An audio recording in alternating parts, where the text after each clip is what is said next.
कलयामि कलिध्वंसम् कविं लोकदिवाकरम् यस्य गोभिप्रकाशाभिराविद्यम् निहतम् तमः वाळि परकालन् वाळि कलिकन्ये वाळि कुरयलूर् वाळ्वेन्दन् वाழியரோ மாயோனை வாழ்வலியால் மந்திரங்கொள் மங்கையர்கோன் தூயோன் சுடர் மானவேல் நெஞ்சுக்கிருள் கடிதீபம் அடங்கா நெடும் பிறவி நஞ்சுக்கு நல்லவமுதம் தமிழ நன்னூல் துறைகள் அஞ்சுக்கிலக்கியம் ஆரணசாரம் பரசமய பஞ்சு கனலின் பொறி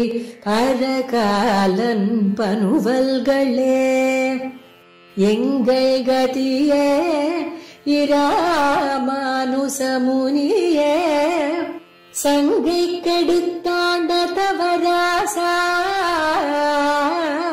பொங்கு புகழ் மங்கையர் கோனீந்த மறையாயிரமனைத்தும் தங்கு மனம் நீ எனக்கு தா.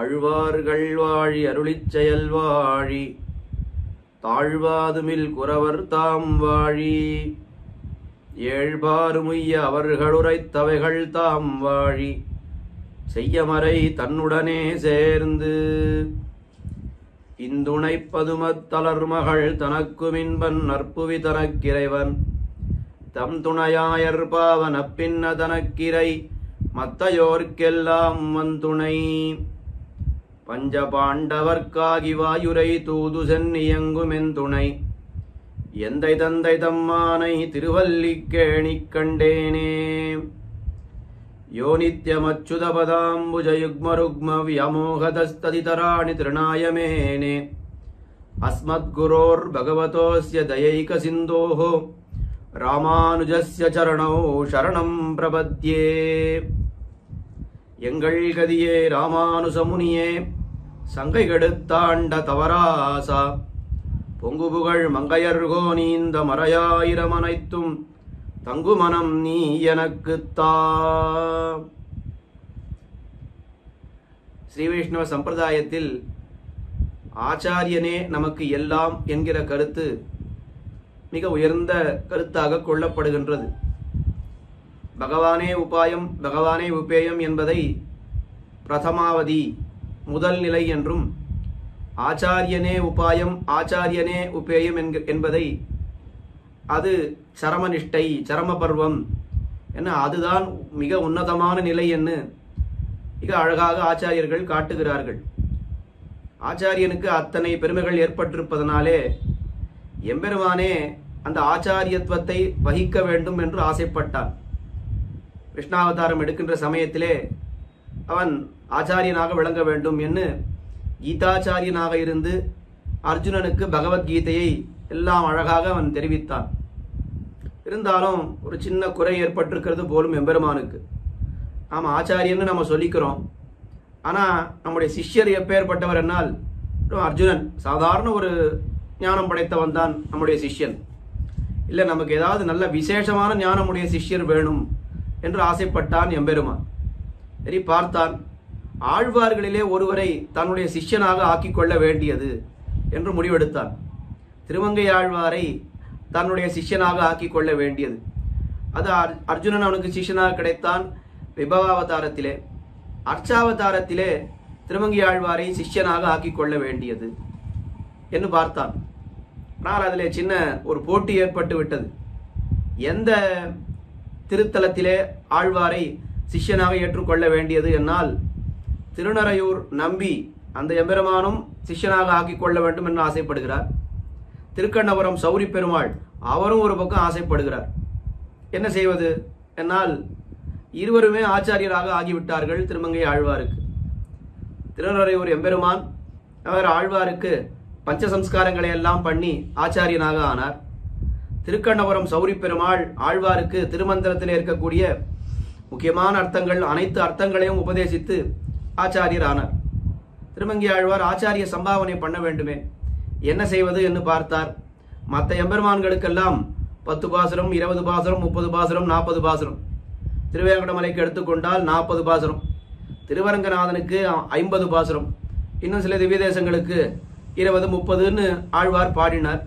ஆனால் இந்த எம்பெருமான்கள் இருவரும், இந்த திருநறையூர் எம்பெருமானும் திருக்கண்ணபுரத்து எம்பெருமானும் நிறைய பெரிய காரியத்தை பண்ணின ஆச்சாரியர்களாயித்து.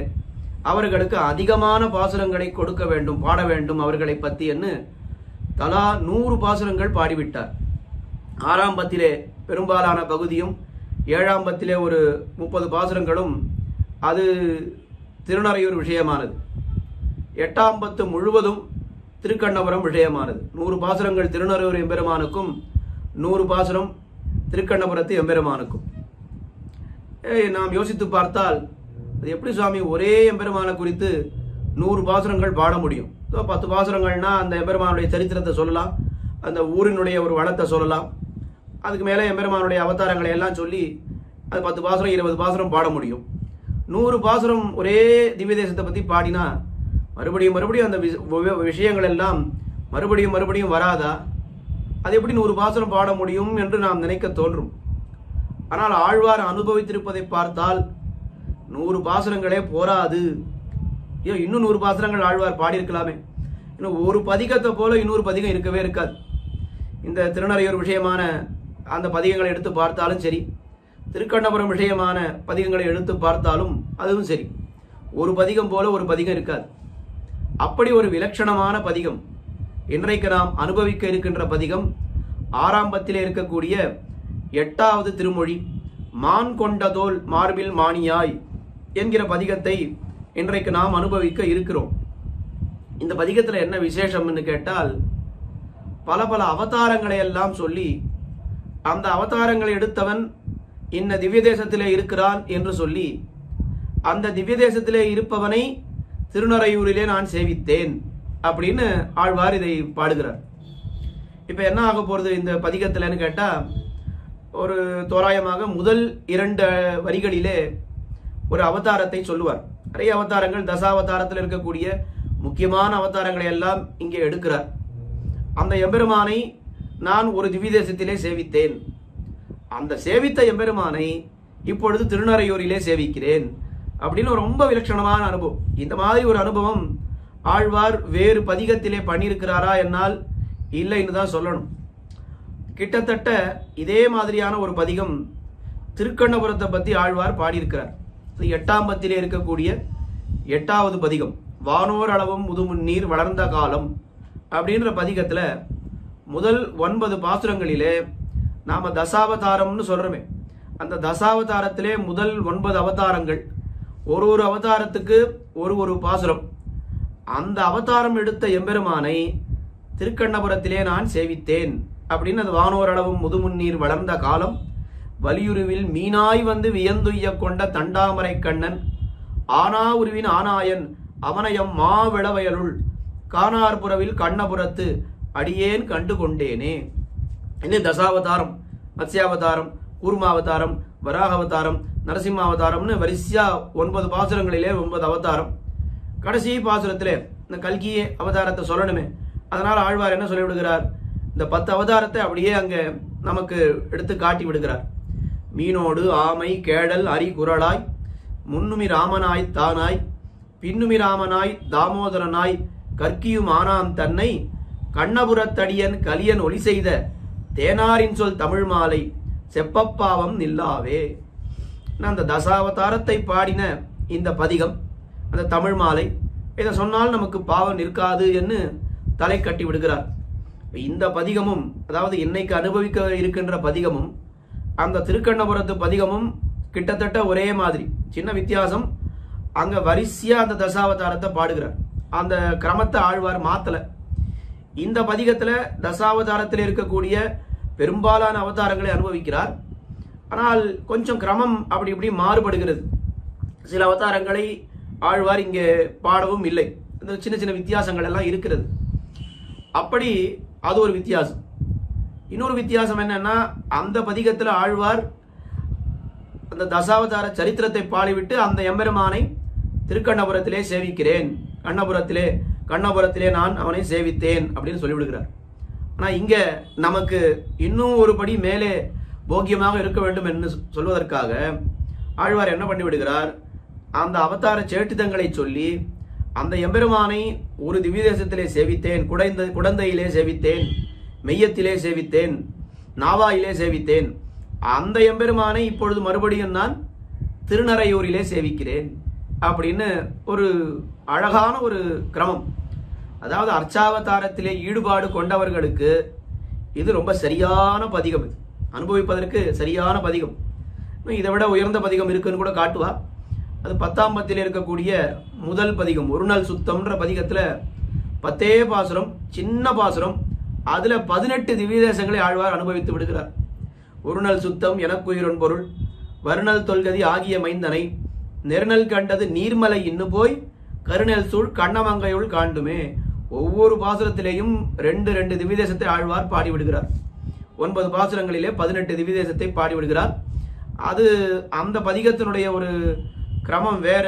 ஏன் அப்படி ஆழ்வார் அப்படி பாடுகிறார் அப்படின்னா, அதுக்கெல்லாம் பெரியவாச்சான் பிள்ளை நிறைய அழகான அர்த்தங்களை எல்லாம் காட்டியிருக்கிறார். அந்த பதிகத்தோடு ஆழ்வாருக்கு அர்ச்சாவதார அனுபவம் என்பது கிட்டத்தட்ட முடியறது. அதுக்கு மேல இரக்கமின்னி என்கிற பதிகத்திலிருந்து ஆரம்பித்து திருமொழி முடியும் வரை ஆழ்வார் விபவாவதாரத்தை தான் அனுபவிக்க போகிறார். அப்ப விபவாவதாரத்தை அனுபவிக்கின்ற காலத்திலே எங்கேயோ அர்ச்சாவதார அனுபவம்ன்றதை தேடித்தான் பிடிக்கணும் அந்த இடங்களிலே. அப்ப ஆழ்வார் அங்கே அந்த அர்ச்சாவதார அனுபவங்களை எல்லாம் ஒருவாறு தலை கட்டுகிறார் அப்படின்னு காட்டுறா. அந்த பதிகத்தை அனுபவிக்கும் பொழுது அதை விசேஷமா நாம் அனுபவிக்கலாம். இப்ப இந்த பதிகத்துல நாம் அனுபவிப்ப போவது ஆழ்வார் ஒரு விபவாவதார சரித்திரத்தை பாடி அந்த எம்பெருமானை ஒரு திவ்ய தேசத்திலே நான் சேவித்தேன், அதே எம்பெருமானை திருநறையூரிலே நான் சேவிக்கிறேன் அப்படின்றதுதான் இந்த பதிகத்துல ஒவ்வொரு பாசுரத்திலையும் இருக்கக்கூடிய அனுபவம். இங்கே ஒரு சின்ன சந்தேகம் நமக்கு. என்ன சந்தேகம்? சுவாமி ஒன்று விபவாவதாரத்தை அனுபவிக்கிறதா இருந்தா அதையே முழுவதும் அனுபவிச்சிடலாம், இல்லை அர்ச்சாவதாரத்தை அனுபவிப்பதாக இருந்தால் அதையே முழுவதுமாக அனுபவித்து விடலாம். ஏன் ஆழ்வார் இப்படி கலசி ஒரு விபவாவதாரத்தை அனுபவிச்சு விட்டு அது அர்ச்சாவதாரம், மறுபடியும் விபவாவதாரம், மறுபடியும் அர்ச்சாவதாரம்னு இப்படி ஏன் ரொம்ப கலந்து அனுபவிக்கிறார் அப்படின்ற கேள்வி நமக்கு எழும். இந்த கேள்வி நமக்கு எழுறது ஆச்சரியமே இல்லை. ஆச்சாரியர்களுக்கே இந்த கேள்வி எழுந்து அவர்களே இதற்கு சமாதானமும் அருளி செய்திருக்கிறார்கள். குறிப்பாக திருநெடுந்தாண்டகத்திலே ஆழ்வார் இதே காரியத்தை தான் பண்றார். நிறைய பாசுரங்கள்ல கல்லெடுத்து கல்மாரி காத்தா என்னும், காமரு பூங்கச்சி ஊரகத்தா என்னும், வில் இருத்து மெல்லியல் தோள் தோய்ந்தா என்னும், வெக்காவில் துயிலமர்ந்த வேந்தே என்னும் ஒரு விபவாவதார சரித்திரம், ஒரு அர்ச்சாவதாரம். கல்லுயர்ந்த நெடுமதில் சூழ் கச்சிமேய களிர் என்னும், கடல் கிடந்த கனியே என்னும், கண்ணுமேய் திரிதுகந்த காடா என்னும், கடிபொழில் சூழ் கணபுரத்தென் கனியே என்னும், மன்னமர கூத்தாடி மகிழ்ந்தா என்னும், பட திருவேங்கடம் மேய மைந்தா என்னும், வெண்ணசுரர் குலங்களைந்த வேந்தே என்னும், வெக்காவில் வெண்ணசுரர் குலங்களைந்த வேந்தே என்னும், வெக்காவில் துயிலமர்ந்த வேந்தே என்னும் என்று இப்படியே ஒரு விபவாவதாரம், ஒரு அர்ச்சாவதாரம் மாறி மாறி அனுபவிக்கிறார் திருமங்கை ஆழ்வார். பெரியவாச்சான் பிள்ளை அதுக்கு காரணம் தெரிவிக்கிறார். அது எப்படின்னா, ராஜகுமாரனுக்கு பிடிதோறும் நெய்வார்ப்பாரை போலே அப்படின்னு ஒரு அழகான உதாரணம் சொல்லுகிறார். நாமெல்லாம் பிரசாதம் உட்கொள்கிறோம். அப்போ பிரசாதம் முடிஞ்சு நம்ம பிரசாதத்தை நமக்கு சாய்ச்சிட்டு நெய் சாதிக்கிறார் இல்லையா? பரிசேஜனம் பண்றதுக்கு முன்னாடி நெய் சாதிக்கிறார். எத்தனை முறை நெய் சாதிப்பார்னா ஒரு முறை தான் சாதிப்பார். அந்த நெய்யே நமக்கு எப்படி வேணுமோ அதை உபயோகப்படுத்திக்க வேண்டியதுதான். ஆனா ராஜகுமாரன் அவனுக்கு நன்னா அந்த தேக ஆரோக்கியம், தேக புஷ்டின்றது ரொம்ப முக்கியம் இல்லையா? அவனுக்கு நிறைய நெய் கொடுக்கணும். அப்ப என்ன பண்ணுவான்னா, அவன் கலந்து மொத்தமாலாம் நெய்யை கொடுக்க மாட்டான். அவனுக்கு நெய்யை தனியா வச்சிருப்பா. ஒவ்வொரு வாய்க்கும் அவனுக்கு ராஜகுமாரனுக்கு பிடிதோறும் நெய் வார்ப்பாரை போலே, ஒவ்வொரு பிடி அவன் எடுத்து வாயில போட்டுக்கும் பொழுதும் அதுல கொஞ்சம் நெய்யை சேர்த்து கொடுப்பாடும். அப்பதான் அந்த அத்தனை நெய் உள்ள போனாதான் உடம்புக்கு ஒரு அந்த புஷ்டி ஏற்படும். ராஜகுமாரனுக்கு அந்த புஷ்டி எல்லாம் தேவை. ஏன்னா அவன் போய் யுத்தம் பண்ண போறான், போர் புரிய போகிறான். நமக்கு அதெல்லாம் தேவையில்லையே. அப்ப அவனுக்கு அது தேவை. அப்படி நெய் ஒரு பிடிக்கும் நெய்யை குத்தி சாப்பிட்டா தான் அவனுக்கு அந்த சாப்பாடே இறங்கும் உள்ள. ஆழ்வாருக்கும் எப்படின்னா அர்ச்சாவதாரத்தை தொட்டு தொட்டு அனுபவித்தால்தான் அந்த அனுபவம் ஆழ்வாருக்கு பரிபூர்ணமாக ஆழ்வாராலே அனுபவிக்க முடியும் அப்படின்னு ரொம்ப அழகான ஒரு உதாரணத்தை, ஒரு சமாதானத்தை காட்டினார். மற்ற ஆழ்வார்களுக்கும் திருமங்கை ஆழ்வாருக்கும் உண்டான வித்தியாசத்தை அங்க காட்டினார். மற்ற ஆழ்வார்கள் எம்பெருமானுடைய பரத்துவத்தை அனுபவிக்க வேண்டும் என்னால் அவ என்ன பண்ணுவா, இந்த பரமபதத்தில் இருக்கக்கூடிய நிலைமையை அனுபவிப்பார். எளிமையை அனுபவிக்க வேண்டும் என்னால் அவதாரங்களை அனுபவிப்பார்கள். இது மற்ற ஆழ்வார்கள், பொய்கை ஆழ்வார், பூதத்தாழ்வார், பொய்கை ஆழ்வார் தொடங்கி அத்தனை பேரும் அப்படித்தான் அனுபவிப்பார். ஆனா திருமங்கை ஆழ்வார் எப்படின்னா அவர் பரத்துவத்தை அனுபவிப்பதாக இருந்தாலும் அர்ச்சாவதாரம் தான், எளிமையை அனுபவிப்பதாக இருந்தாலும் அர்ச்சாவதாரம் தான். எம்பெருமானுடைய எந்த குணத்தை அனுபவிப்பதாக இருந்தாலும் ஆழ்வார் அனுபவிக்க போகிறது எதுலன்னு கேட்டால் அர்ச்சாவதாரத்திலே தான் அனுபவிக்க போகிறார். ஒரு விதமாக பார்த்தால் மற்ற ஆழ்வார்களுக்கு பரமபதத்திலே எம்பெருமான் எழுந்தொழிருக்கிறானே அது பரத்வ நிலை, அவனுடைய அவதாரங்கள் அது எளிமைன்னு அவ அனுபவிச்சுட்டு போயிடுவா. ஆனா திருமங்கை ஆழ்வாருக்கு பார்த்தா அத்தனை எளிமையாக அவன் அவதாரம் எடுத்தானே, அந்த அவதாரம் எடுத்த அந்த விபவாவதாரம் இருக்கே அதுவே இவருக்கு பரத்துவம் போல தோணும்.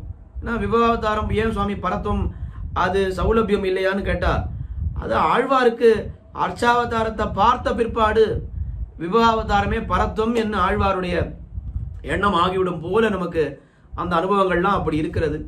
அப்படி ஆழ்வார் இந்த பதிகத்திலே ஆரம்பத்திலே இருக்கக்கூடிய 8வது பதிகத்திலே விபவாவதாரத்தையும் அர்ச்சாவதாரத்தையும் கலந்து கலந்து அனுபவிக்க இருக்கிறார். அந்த பதிகத்தை யதா அவகாசம் யதாமதி அனுபவிப்போம். முதல் பாசுரம் வாமனாவதாரத்தை, இந்த திருவிக்கிரமாவதாரத்தை ஆழ்வார் அனுபவிக்கிறார். மான் கொண்ட தோல் மார்பில் மாணியாய் மாவலிமன் தான் கொண்டு தாளாளந்த பெருமானை தேன் கொண்ட சாரல் திருவேங்கடத்தானை நான் சென்னு நாடி நரையூரில் கண்டேனே. மறுபடியும் நாம் நினைவிலே கொள்ள வேண்டும், ஒரு விபவாவதார அனுபவம். அந்த எம்பெருமானை ஒரு திவ்ய தேசத்திலே திருவேங்கடத்திலே சேவித்தேன், அந்த திருவேங்கடத்தானை நரையூரில் கண்டேனே. ஏன்னா இதுதான் இந்த பிரக்கிரியை, இப்படித்தான் போக போகிறது இந்த 10 பாசுரங்கள். வாமனாவதாரத்தை என்ன தெரிவிக்கிறார் ஆழ்வார்? மான் கொண்ட தோல். மான் கொண்ட தோல் என்னால் இந்த பிரம்மச்சாரிகளுக்கே உண்டான லட்சணம். இந்த கிருஷ்ணாஜினம்னு மான் தோலை அவர்கள் எப்பவும் அணிந்து கொண்டே இருக்க வேண்டும். இதுக்கு ஒரு கதை சொல்றான். வாமனாவதாரம் எம்பெருமான் எடுக்கும் பொழுது என்ன பண்றான், அவன் சின்ன பிரம்மச்சாரியாய் யாச்சகனாக வருகிறான். எம்பெருமான் எங்க அவதாரம் எடுத்து வந்தாலும் பிராட்டி அவள் வராம இருப்பாளா? விஷ்ணோமோ ஸ்ரீ ரணபாயினி ராகவத்வே அவவத் சீதா ருக்மிணி கிருஷ்ண ஜன்மனி அப்படின்னு எல்லாம் சொல்றோமே. அப்ப பிராட்டியும் கூடவே வந்துட்டாலும், பிராட்டி கூட வந்துட்டான்னா பக்கத்துல வரல, இப்பவும் திருமார்பிலேயே இருக்கா பிராட்டி, அவள் கூடவே வருகிறாள். இப்போ இவனுக்கு என்ன ஒரு பிரச்சனை வாமனனுக்குன்னா, பிராட்டி கூடவே இருந்தா அப்படின்னா இவன் பிரம்மச்சாரின்னு எப்படி சொல்றது? அப்ப பிராட்டி வரக்கூடாது, வராதேன்னு சொன்னா அவ கேட்பாளா? அவள் அகலகில்லேன் இறையும் என்று அலர்மேல் மங்கை உரை மாறுபான்னு அவள் ஏறி உட்கார்ந்துட்டான். இவன் கிளம்புறதுக்கு முன்னாடி திருமார்பில் அவள் சித்தமா இருக்கா. இப்ப பிரம்மச்சாரின்னு தன்னை சொல்லிக்க முடியாது பிராட்டி இருந்தாக்கா. அதை தவிர இன்னொரு கஷ்டம் என்ன, இந்த பிராட்டியினுடைய பார்வை மகாபலி மேல பட்டுத்தானால் அந்த சகல ஐஸ்வர்யத்துக்கும் அவள் தானே தலைவி, அவளுடைய கடாட்சம் அவனுக்கு பட்டுடுத்துன்னா அவன் கையிலே இந்த ஐஸ்வர்யத்தை எப்படி புடுங்கிறது? வாங்கவே முடியாது. இவளுடைய கடாட்சம் பட்டுடுத்தானால் அப்படி ஐஸ்வர்யம் நிரந்தரமா அவனுக்கு நிறைத்து விடும். அப்ப இந்திரனுக்கு கொடுத்த வாக்கு அது என்ன ஆகும்? அதை நிறைவேற்ற முடியாது. சரி, இவளுடைய கட்டாட்சம் அவன் மேல படக்கூடாது. முதல்ல இவள் இருக்கான்றது அவனுக்கு தெரியக்கூடாது, இவளுடைய கட்டாட்சமும் அவள் மேல படக்கூடாதுன்னு ஒரு மான் தோல் எடுத்து வாமன அவதாரத்திலே வாமனன் போத்திட்டு விட்டான். அதனால தான் சாஸ்திரங்கள்ல என்ன சொல்லப்படுகிறது என்னால், பிரம்மச்சாரிகள் எல்லோரும் மான் தோலை அணிந்து கொள்ள வேண்டும். அது இந்த காலத்துல மான் தோல்லாம் கிடைக்காது. அதனால பிரம்மச்சாரிகளுக்கு அந்த பிரம்மோபதேசம் ஆகும் பொழுது இந்த யஜ்ஞோபவீதத்துல சின்னதா ஒரு மான் தோல் இருக்கும். அந்த மான் தோலை கட்டி வைப்பா, கிருஷ்ணாஜினம்னு அதுக்கு பேர். இந்த மான் தோலை கட்டி வச்சுட்டு அது கூட வேடிக்கையா என்ன சொல்றாருன்னா, வாத்தியார் அவர் ஒரே ஒரு மான் தோல் தான் வச்சிருப்பார், இவ்வளவு தான் வச்சிருப்பார். அதை 50 உபநயனத்துக்கு அதை உபயோகப்படுத்தணும். உபநயனம் எல்லாம் முடிஞ்சு ஆத்துக்கு போச்சு சம்பாவனை வாங்கும் பொழுது அந்த மான் தோலையை எடுத்துன்னு போயிடுவாராம். ஏன்னா அடுத்த உபநயனத்துக்கு வேணும். இப்பெல்லாம் அந்த காலத்துல மான்கள் அதிகமாக இருந்தது, மனிதர்கள் குறைவாக, இந்த உபநயனம் பண்ணிக்கக்கூடியவர்கள் குறைவாக இருந்தார்கள். ஒருத்தருக்கு ஒரு மான் தோல்னு நிறைய கிடைச்சது. இப்போ மான்கள் ரொம்ப குறைவாக போயிடுத்து போல் இருக்கு, மனுஷால் அதிகமாக போயிட்டா. அதுவும் இல்லாமல் அது தோலெல்லாம் எடுக்கக்கூடாதுன்னு நிறைய சட்டங்கள்லாம் வந்துடுது. இப்போ அனாவசியமாக நாம் போய் அதில் எதுக்கு மாட்டிப்பானேன்னு யாரும் அதெல்லாம் பண்ணுறதில்லை. அதனால் சாஸ்திரங்கள் ஒரு காரியத்தை நமக்கு விதித்திருந்தாலும் சட்டம் அதை அனுபவிக்கவில்லை என்னால் அந்த சாஸ்திரத்தை கைவிடலாம் என்று அது சாஸ்திரமே தெரிவிக்கிறது. சாஸ்திரத்தை நான் ஃபாலோ பண்ணியே ஆவேன் அப்படின்னா, ராஜா போடக்கூடிய சட்டம் ஒன்று இருந்தது அப்படின்னு சொன்னால் அதை மீறுவதற்கு சாஸ்திரத்துக்கு அருகதை இல்லை. சாஸ்திரம் அந்த இடத்துல ஃபாலோ நம்மால பின்பற்ற முடியவில்லை என்னாலும் பரவாயில்லை நல்லா கூட சொல்கிறோம். அது வேற விஷயம், அதை பற்றி நாம் அதிகமாக உள்ள போக வேண்டாம். அப்படி மான் கொண்ட தோல் மார்பில், அந்த மார்பிலே தரித்திருக்கிறான் அந்த வாமனன். அவன் எப்படி வருகிறான்? மாணியாய், சின்ன ஒரு பிரம்மச்சாரியாக அங்கே வருகிறான். மாவலிமன் தான் கொண்டு தாளால் அளந்த பெருமானை. மாவலிமன் தான் கொண்டு, மாவலிமன் கொண்டுன்னு சொன்னாலே போறோம். அது என்ன தான் கொண்டு அப்படின்னா ரொம்ப அழகா திருமங்கை ஆழ்வாரே பெரிய திருமடல்ல என்ன சொல்ல போறார், மேலே அனுபவிக்க போகிறோம். என்னுடைய பாதத்தால் யார் அளப்ப மூவடிமன் மன்னா தருகென்னு வாய் திறப்ப மத்தவனும் என்னால் தரப்பட்டதென்னலுமே அத்துணை கண்மின்னார் மணிமுடி போய் விண் தடவ மேலெடுத்த பொன்னார் கனைகடற்கால் ஏழுலகம் போய் கடந்து அங்கொன்னாவசுரர் துலங்கச்சல நீட்டி மன்னிவகளிடத்தை மாவலிய வஞ்சித்து தன்னுலகமாக்கு வித்த தாளானை. என்னுடைய பாதத்தால் யானடப்ப மூவடிமன். மகாபலி எவ்வளவோ சொல்றான் அவன்கிட்ட, பா நீ சின்ன காலா இருக்கு உனக்கு, உன்னுடைய காலால 3 அடி அளந்தா என்ன வரப்போறது? என்னுடைய காலை பாரு, நல்லா பெருசா இருக்கு, அதுல வேணா நான் 3 அடி அளந்து தரட்டுமா அப்படின்னா முடியாது. என்னுடைய பாதத்தால் யானடப்ப மூவடிமன் மண்ணா தருகன்னு வாய் திறப்ப. சரி பாவம் குழந்தை ஏதோ கேட்கறது, சின்ன பிள்ளை, அதுக்கு ஒன்றும் தெரியல. அதனால மற்றவனும் என்னால் தரப்பட்டது, அகங்காரம் தோத்த, நான் என்னால் உனக்கு அந்த 3 அடி கொடுக்கப்பட்டது அப்படின்னு சொன்னானே. சொன்ன அடுத்த க்ஷணம் என்ன எடுத்து அத்துணைக்கன் மின்னார் மணிமுடி போய் விண்தடவை அப்படியே வளர்ந்துட்டே போயிட்டு இருக்கா. ஒன்மிதியில் புனலுருவி ஒரு கால் நிற்ப ஒரு காலும் காமரிசீர் அவுணன் உள்ளத்து என் மதியும் கடந்த அண்ட மீது போகி இரு விசும்பினோடு போய் எழுந்து மேலே தன்மதியும் கதிரவனும் தவிர ஓடி தாரகையின் புறம் தடவி அப்பால் மிக்கு மண்முழுதும் அகப்படுத்து நின்ன வெந்தை. அது சந்திரமண்டலம், சூரிய மண்டலம், நட்சத்திர மண்டலம் எல்லாத்தையும் தாண்டி அந்த திருவடியானது போயிட்டே இருக்கு. எனக்கு மகாபலிக்கு ஒண்ணுமே புரியல. அப்படி அளந்தான் மாவலிமன் தான் கொண்டு. அப்படி எடுத்து அந்த ஓங்கி உலகளந்த உத்தமன்னு சொல்றாள். அப்படி மாவலிமன் தான் கொண்டு தாளாள் அந்த திருவடிகளாலே அளந்த எம்பெருமானை. அந்த அளந்தது அப்படின்னா நம்மாழ்வார போய் கேட்கணும். நம்மாழ்வார போய் கேட்டாதான் சொல்லுவார், என்னப்பா நீ அளக்கிற. இந்த அளந்தன்ற வார்த்தையை கேட்டாலே அந்த திருவிருத்த பாசுரம் நமக்கு நினைவுக்கு வர வேண்டும். கடல் தலம் ஒன்றே நிலம் முழுதாயித்து ஒரு கடல் போய் நிழல் தர எல்லா விசும்பும் நிறைந்தது நீண்ட வண்ட துடரலர் ஞான சுடர் விளக்காய் உயர்ந்தோர இல்லா அழலலர் தாமரை கண்ணன் என்னோ இங்கு அளக்கின்னதே. என்னப்பா அளக்கிறாய் நீ, என்ன அளக்கிறாய் அப்படின்னா, அளக்க வேண்டியவன் ஒரு பூமியை அளக்கணும்னா எப்படி அளக்கணும்? முதல்ல ஒரு அடி, அதுக்கப்புறம் ஒரு அடி, அதுக்கப்புறம் ஒரு அடி, அதுக்கப்புறம் ஒரு அடின்னு இப்படித்தானே அளந்துன்னு போகணும். ஆனா நீ அளந்தது எப்படி இருக்குன்னா, இன்னும் மகாபலி தானம் கொடுத்தேன்னு சொன்னான். கொள்வன் நான் மாவலி மூவடி தாவென்ன கல்வனே. கொள்வன் நேர போய் அந்த வாமனன் என்ன பண்ணான், முன்ன பின்ன யாச்சகம் கேட்டு பழக்கம் கிடையாது. முதல்ல யாச்சகம் கேட்க போகணும்னா முதல்ல போய் அந்த கொடுக்க போறவன நன்னா இந்திரன் சந்திரன் அவனை நன்னா ஸ்தோத்திரம் பண்ணணும். ஸ்தோத்திரம் பண்ணி அவன் அதுக்கு மேலே அவனுக்கு ஒரு சந்தோஷம் ஏற்பட்ட பிற்பாடு இவனுக்கு என்ன வேணும்னு கேட்கணும். இவன் என்ன பண்ணான், நேர போய் முதல் வார்த்தை என்ன பேசினான்னா, கொள்வன் நான், கொள்வதற்காக நான் வந்திருக்கிறேன். யாரு யாருன்னு தேடுறான் மகாபலி. எங்கன்னு தெரியல, ரொம்ப சின்னதா இருக்கானு. எங்கன்னு தேடினா எங்கேயோ ஏதோ இங்க பாரு இங்க பாரு இங்க பாருன்னா மகாபலிக்கு தெரியவே இல்லை, கண்ணுக்கே தெரியல. மாவலி என்ன அவனை கூப்பிடுறான், மாவலி இங்க பார், என்ன வேணும் உனக்கு? மூவடித்தா. இப்படியா யாச்சகம் கேட்பா? யாச்சகம் கேட்கறதுக்கு இதுவா முறை? ஆனா அவனுக்கு பழக்கம் இல்லை. நேர கொள்வன்னா மாவலின்னு சொன்னான், மூவடித்தா அப்படின்னு சொல்லிட்டான். அப்படி அளந்தான். எப்படி அளந்திருக்கணும்? ஒரு அடி, அதுக்கப்புறம் ஒரு அடி, அப்படித்தானே அளந்திருக்கணும். ஆனா நீ எப்படி அளந்தாய்? கடல் தலம் ஒன்றே நிலம் முழுதாயித்து. ஒரு காலால ஒரு திருவடியால உலகம் பூரா இந்த பூமி பூரா வியாபித்து விட்டாய். ஒரு கடல் போய் நிழல் தர இன்னொரு திருவடியை தூக்கி ஆகாசத்தை எல்லாம் அளந்தாய். அது என்ன ஆயிடுத்து?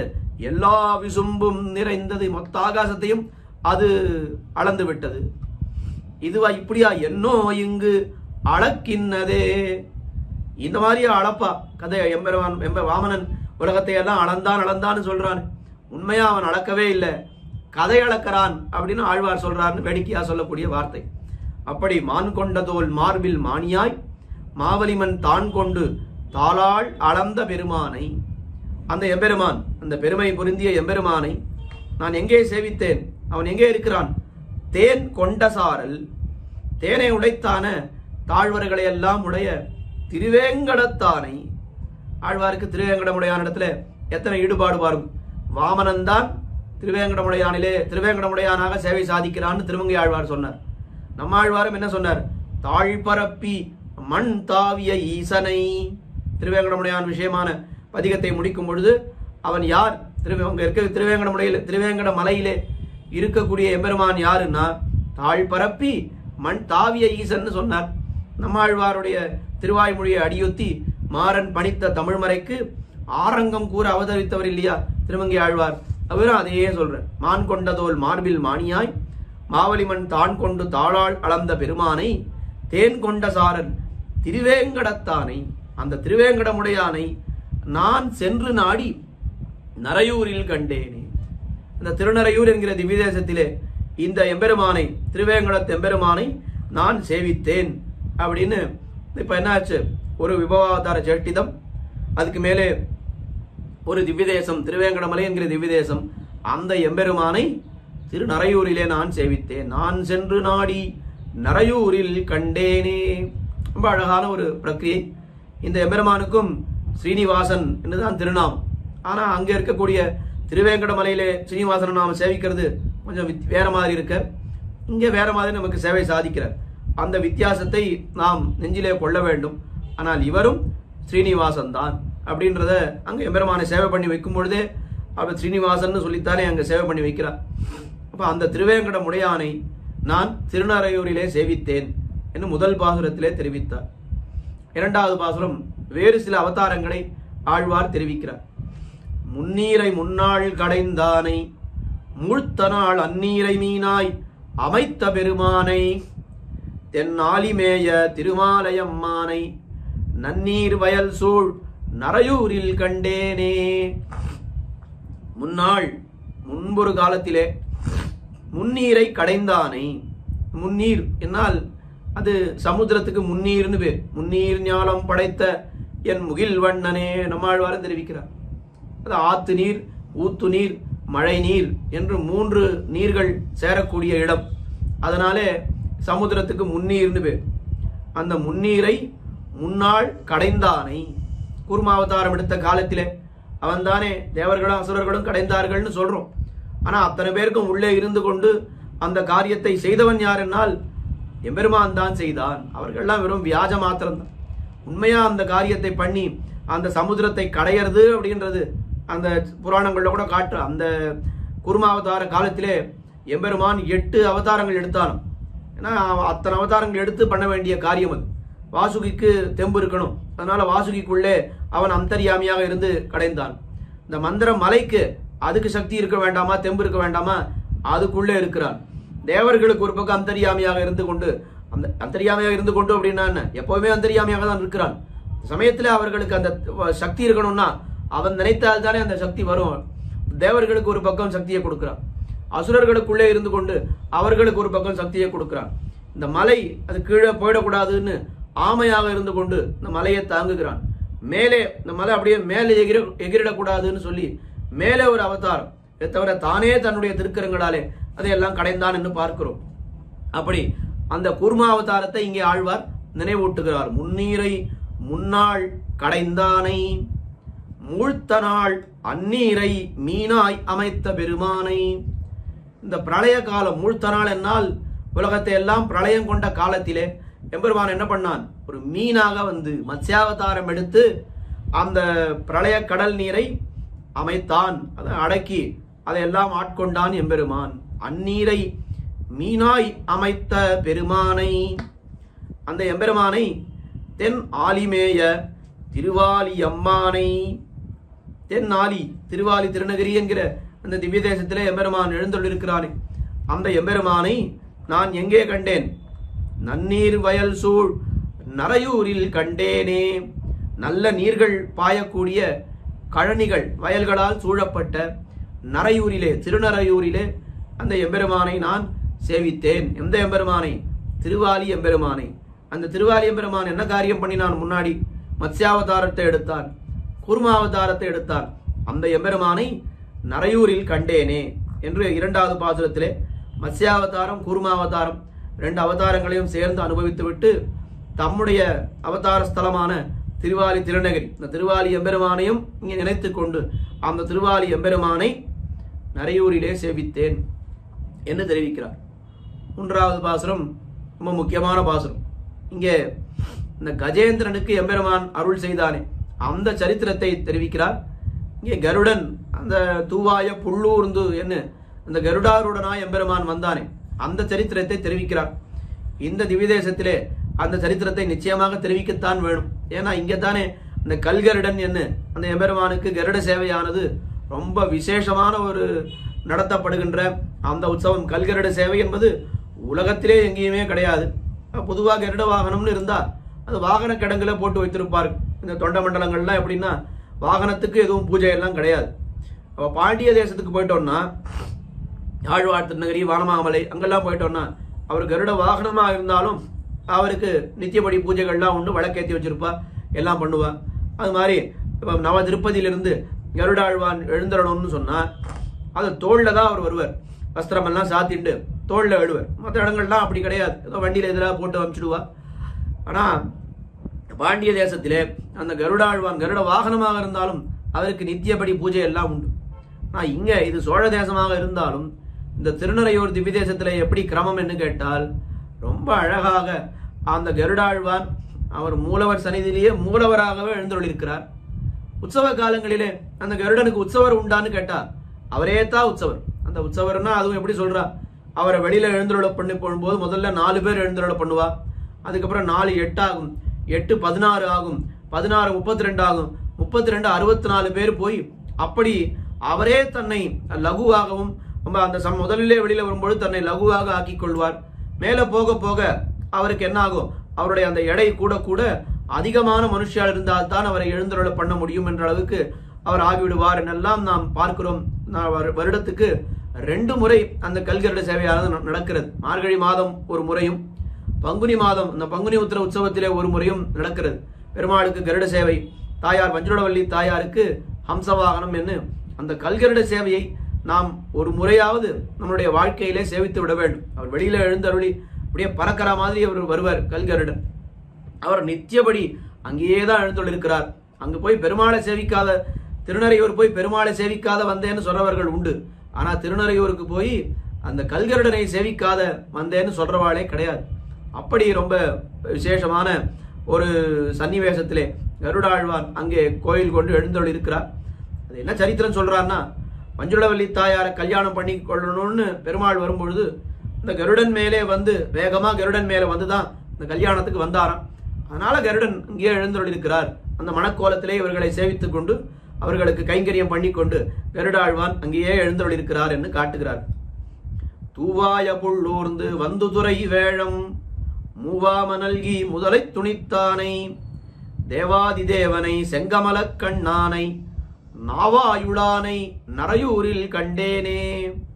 சட்டுன்னு ஆழ்வார் இந்த பாசுரத்திலே மலையாள திவ்யதேசத்துக்கே போய்விட்டார். தூவாய புள்ளூர்ந்து வந்து துறை வேழம் மூவாம நல்கி. தூவாய தூய்மையான வாயை உடைய புல், அது யாருன்னா கருடன். தூவாய புல் பெரிய திருவடி, பரிசுத்தமான வாயை உடைய பெரிய திருவடி. அதிலே அவனை வாகனமாக கொண்டு தூவாய புள்ளூர்ந்து வந்து அவர் என்ன பண்ணான், துறை அந்த மடுவினுடைய கரைக்கு வருகிறான். இந்த துறைனா கரைன்னு அர்த்தம். அந்த துறைக்கு வந்து வேழம் மூவாமை நல்கி. அந்த கஜேந்திர ஆழ்வான் அவர் அந்த கஜேந்திர ஆழ்வான் துன்பப்படாத படிக்கு அவர் என்ன பண்ணான்? நல்கி அருள் புரிந்தான். அந்த கஜேந்திர ஆழ்வானுக்கு என்ன துன்பம்னு கேட்டுண்டான்.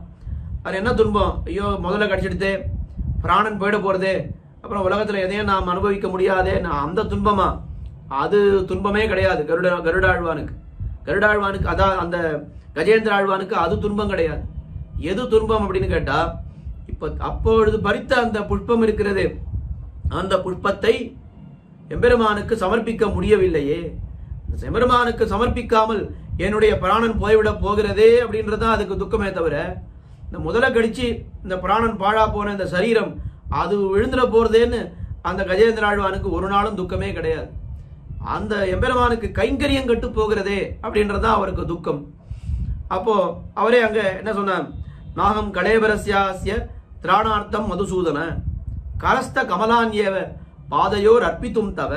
ஐயோ பறிச்ச பூவை உனக்கு சேவிக்க உனக்கு சேர்க்க முடியாம போய்விடுகிறதே அப்படின்றதுதான் எனக்கு வருத்தமே தவிர, இந்த சரீரம் விழப்போறதேன்றது எனக்கு வருத்தமே இல்லைன்னு கஜேந்திர ஆழ்வான் தெரிவித்தான் என்று பார்க்கிறோம். அப்படி அந்த வேழம் மூவாம நல்கி ஆணையின் துயரம் தீர புள்ளூர்ந்து சென்னனின் ஆழி தொட்டானே. ஆணையின் துயரம் தீரன்னா என்ன? அந்த துயரம் என்னால் எம்பெருமானுக்கு கைங்கரியம் பண்ண முடியவில்லையே என்கிற துயரம். அதை தீர்ப்பதற்கு அந்த புஷ்பத்தை சமர்ப்பிக்க முடியவில்லையேன்னு அதுக்கு துக்கம். அப்ப அதை எப்படி தீர்க்க முடியும்னா, நேர வந்து அந்த புஷ்பத்தை ஏத்துண்டால் தானே அவனால அந்த துக்கத்தை தீர்க்க முடியும். அப்படி அந்த வேழம் மூவாம நல்கி கடிகொள் பூம்பொழில் காமறு பொய்கை வைகு தாமரை வாங்கிய வேழம் முடியும் வண்ணமோர் முழுவலி முதலை பத்த மத்தது நின் சரண் நினைப்ப கொடியவாய் விலங்கின் உயிர் மலங்க கொண்ட சீத்தம் ஒன்றொன்றுள்ளது அறிந்து. எவ்வளோ கோபத்தோடு எம்பெருமான், என்ன வேகத்தோடு என்ன கோபத்தோடு வந்து அந்த முதலையை தீர்த்தானே அன்னைக்கு. அது அடியனேனும் வந்து அடியனை அடைந்தேன் அணிபொழில் திருவரங்க தம்மானேன்னு திருமங்கை ஆழ்வார் கீழே அனுபவித்தார். நாம் அதை அனுபவித்தோம். அப்படி ஆணையின் துயரம் தீர புள்ளூர்ந்து என்று திருவல்லிக்கேணி பாசுரத்திலே அனுபவித்தார். இங்கேயும் என்ன அனுபவிக்கிறார் என்னால், தூவாய புள்ளூர்ந்து வந்து துறை வேழம் மூவாம நல்கி முதலை துணித்தானை. அவன் யாரு என்னால், தேவாதி தேவனை, தேவர்களுக்கெல்லாம் தேவனானவன், மனிதருக்கு தேவர் போல தேவர்க்கும் தேவாகும், அவன் நித்தியசூரிகளுக்கெல்லாம் தலைவன், தேவாதி தேவனை செங்கமல கண்ணானை. அவனுடைய அந்த கண்ணழகை வர்ணிக்கிறார். செந்தாமரை பூ போன்ற திருக்கண்களை உடையவனான அந்த எம்பெருமான் செங்கமல கண்ணானை. நாவாய் உளானை, திருநாவாய் என்கிற திவ்ய தேசம், பெரிய மலையாள திவ்ய தேசத்தில் இருக்கக்கூடிய திவ்ய தேசம், பாரத புழை என்கிற பெரிய ஆறு, அந்த ஆத்தின் கரையிலேயே எம்பெருமான் எழுந்தொழிருப்பார். நாவாய் உளானை நரையூரில் கண்டேனே. அந்த திருநாவாய் என்கிற திவ்ய தேசத்தில் இருக்கக்கூடிய அந்த எழுந்தொழிருக்கக்கூடிய எம்பெருமானை நான் எங்கே கண்டேன்? இங்கே இதிலே கண்டேன், நரையூரிலே கண்டேன் அப்படின்னு தெரிவிக்கிறார். அடுத்தது 4வது பாசுரம். இங்கே நரசிம்மாவதாரத்தை ஆழ்வார் வர்ணிக்கிறார். ஓடாவரியாய் இரணியனை ஊனிடந்த சேடார் பொழில் சூழ் திருநீர் மலையானை வாடாமலர்த்துழாய் மாலை முடியானை நாடோறும் நாடி நரையூரில் கண்டேனே. ஓடாவரியாய் இரணியனை ஊனிடந்த. ஓடாவரியாய் என்னால் என்ன அர்த்தம்? நாட்டிலே நடையாடாத ரொம்ப விலட்சணமாக நரசிம்மஸ்வரூபமாக தோன்றி, ஓடாத அரியாய் அப்படிப்பட்ட நரசிம்மனாய் தோன்றி, இரணியன் ஊனை இடந்த, இரணியனுடைய அந்த உடம்பை, அவனுடைய உடலை கிழித்தெறிந்தான் இந்த நரசிம்மன். அவன் சேடார் பொழில் சூழ் திருநீர்மலையானை. சேடார் பொழில் சூழ் என்னால் இளமை பொருந்திய சோலைகளாலே சூழப்பட்ட திருநீர்மலை. திருநீர்மலை என்னால் ஆழ்வாருக்கு ரொம்ப விருப்பமான ஒரு திவ்ய தேசம்னு சொல்லணும். நான் ஆழ்வார் அங்கேயே ஒரு 6 மாத காலம் அங்கே ஏதோ வெள்ளம் வந்து விட்டதாகவும், ஆழ்வாரால் அங்கிருந்து வெளியிலே போக முடியவில்லை என்பதாகவும், அந்த திருநீர்மலை மலை இருக்கிறது, அது பக்கத்திலேயே சின்ன ஆழ்வார் மலைன்னு ஒரு மலை இருக்கிறது. அந்த ஆழ்வார் மலையிலேயே திருமங்கை ஆழ்வார் 6 மாத காலம் அந்த வெள்ளம் வடியும் வரை அங்கே எழுந்தருளி இருந்தார் அப்படின்னு சரித்திரங்கள் காண கிடைக்கிறது. அப்ப திருநீர்மலையிலே 6 மாசம் நித்தியவாசம் பண்ணி ஆழ்வார் இருந்தார் என்று சொன்னால், அப்ப எத்தனை அந்த எம்பெருமான் ஆழ்வாருக்கு எவ்வளவு பிரியமாக இருந்திருப்பார் என்று நாம் நினைத்து பார்க்கலாம். அதுக்கு மேலே அந்த திவ்யதேசத்தை பாடும் பொழுதும், இரும்பொழில் சூழ் நன்னாய புனல் நரையூர் திருவாலி குடந்தை தடந்திகள் கோவல் நகர் நின்னான் இருந்தான் கிடந்தான் நடந்தார்க்கிடம் மாமலையாவது நீர்மலையே என்ன திருவாலியிலே அந்த நரசிம்மனை சேவித்தேன் என்ன அதை சொல்லித்தானே அங்க மங்களாசாசனம் பண்ணார். இங்கேயும் இந்த நரசிம்மனை பத்தி சொல்லும் பொழுது திருநீர்மலை ஆழ்வாருக்கு ஞாபகம் வந்து விட்டது.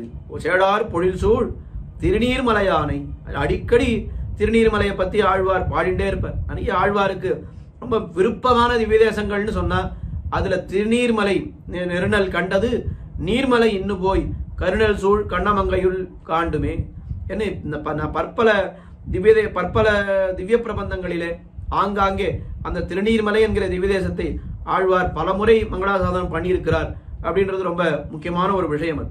சேடார் பொழில் சூழ் திருநீர் மலையானை வாடா மலர்த்துழாய் மாலை முடியானை, வாடாத செவ்வி குன்றாத மலர்களை உடைய துழாய் மாலை திருத்துழாய் மாலைகளை எல்லாம் அணிந்திருக்கக்கூடிய அந்த எங்கே அணிந்திருக்கிறான்? வாடா மலர்த்துழாய் மாலை முடியானை, திருமுடியிலே திருத்துழாய் மாலையை அணிந்து கொண்டிருக்கிறான். திருமுடியிலே அணிந்து உள்ள எம்பெருமானுடைய அந்த எம்பெருமானை நாடோறும் நாடி நரையூரில் கண்டேனே, அவனை நான் நித்தியமும் தேடித் திரிந்து திரு நரையூரிலே சேவித்தேன் என்று இந்த 4வது பாசுரத்திலே நரசிம்மாவதாரம் எடுத்த எம்பெருமானை திருநீர்மலையிலே சேவித்தேன், அவனை திரு நரையூரிலே சேவித்தேன் என்று தெரிவிக்கிறார். அடுத்தது 5வது பாசுரம். இங்கே ராமாவதார சரித்திரத்தை சொல்லி அந்த எம்பெருமானை நரையூரிலே கண்டேன் என்று தெரிவிக்கிறார்.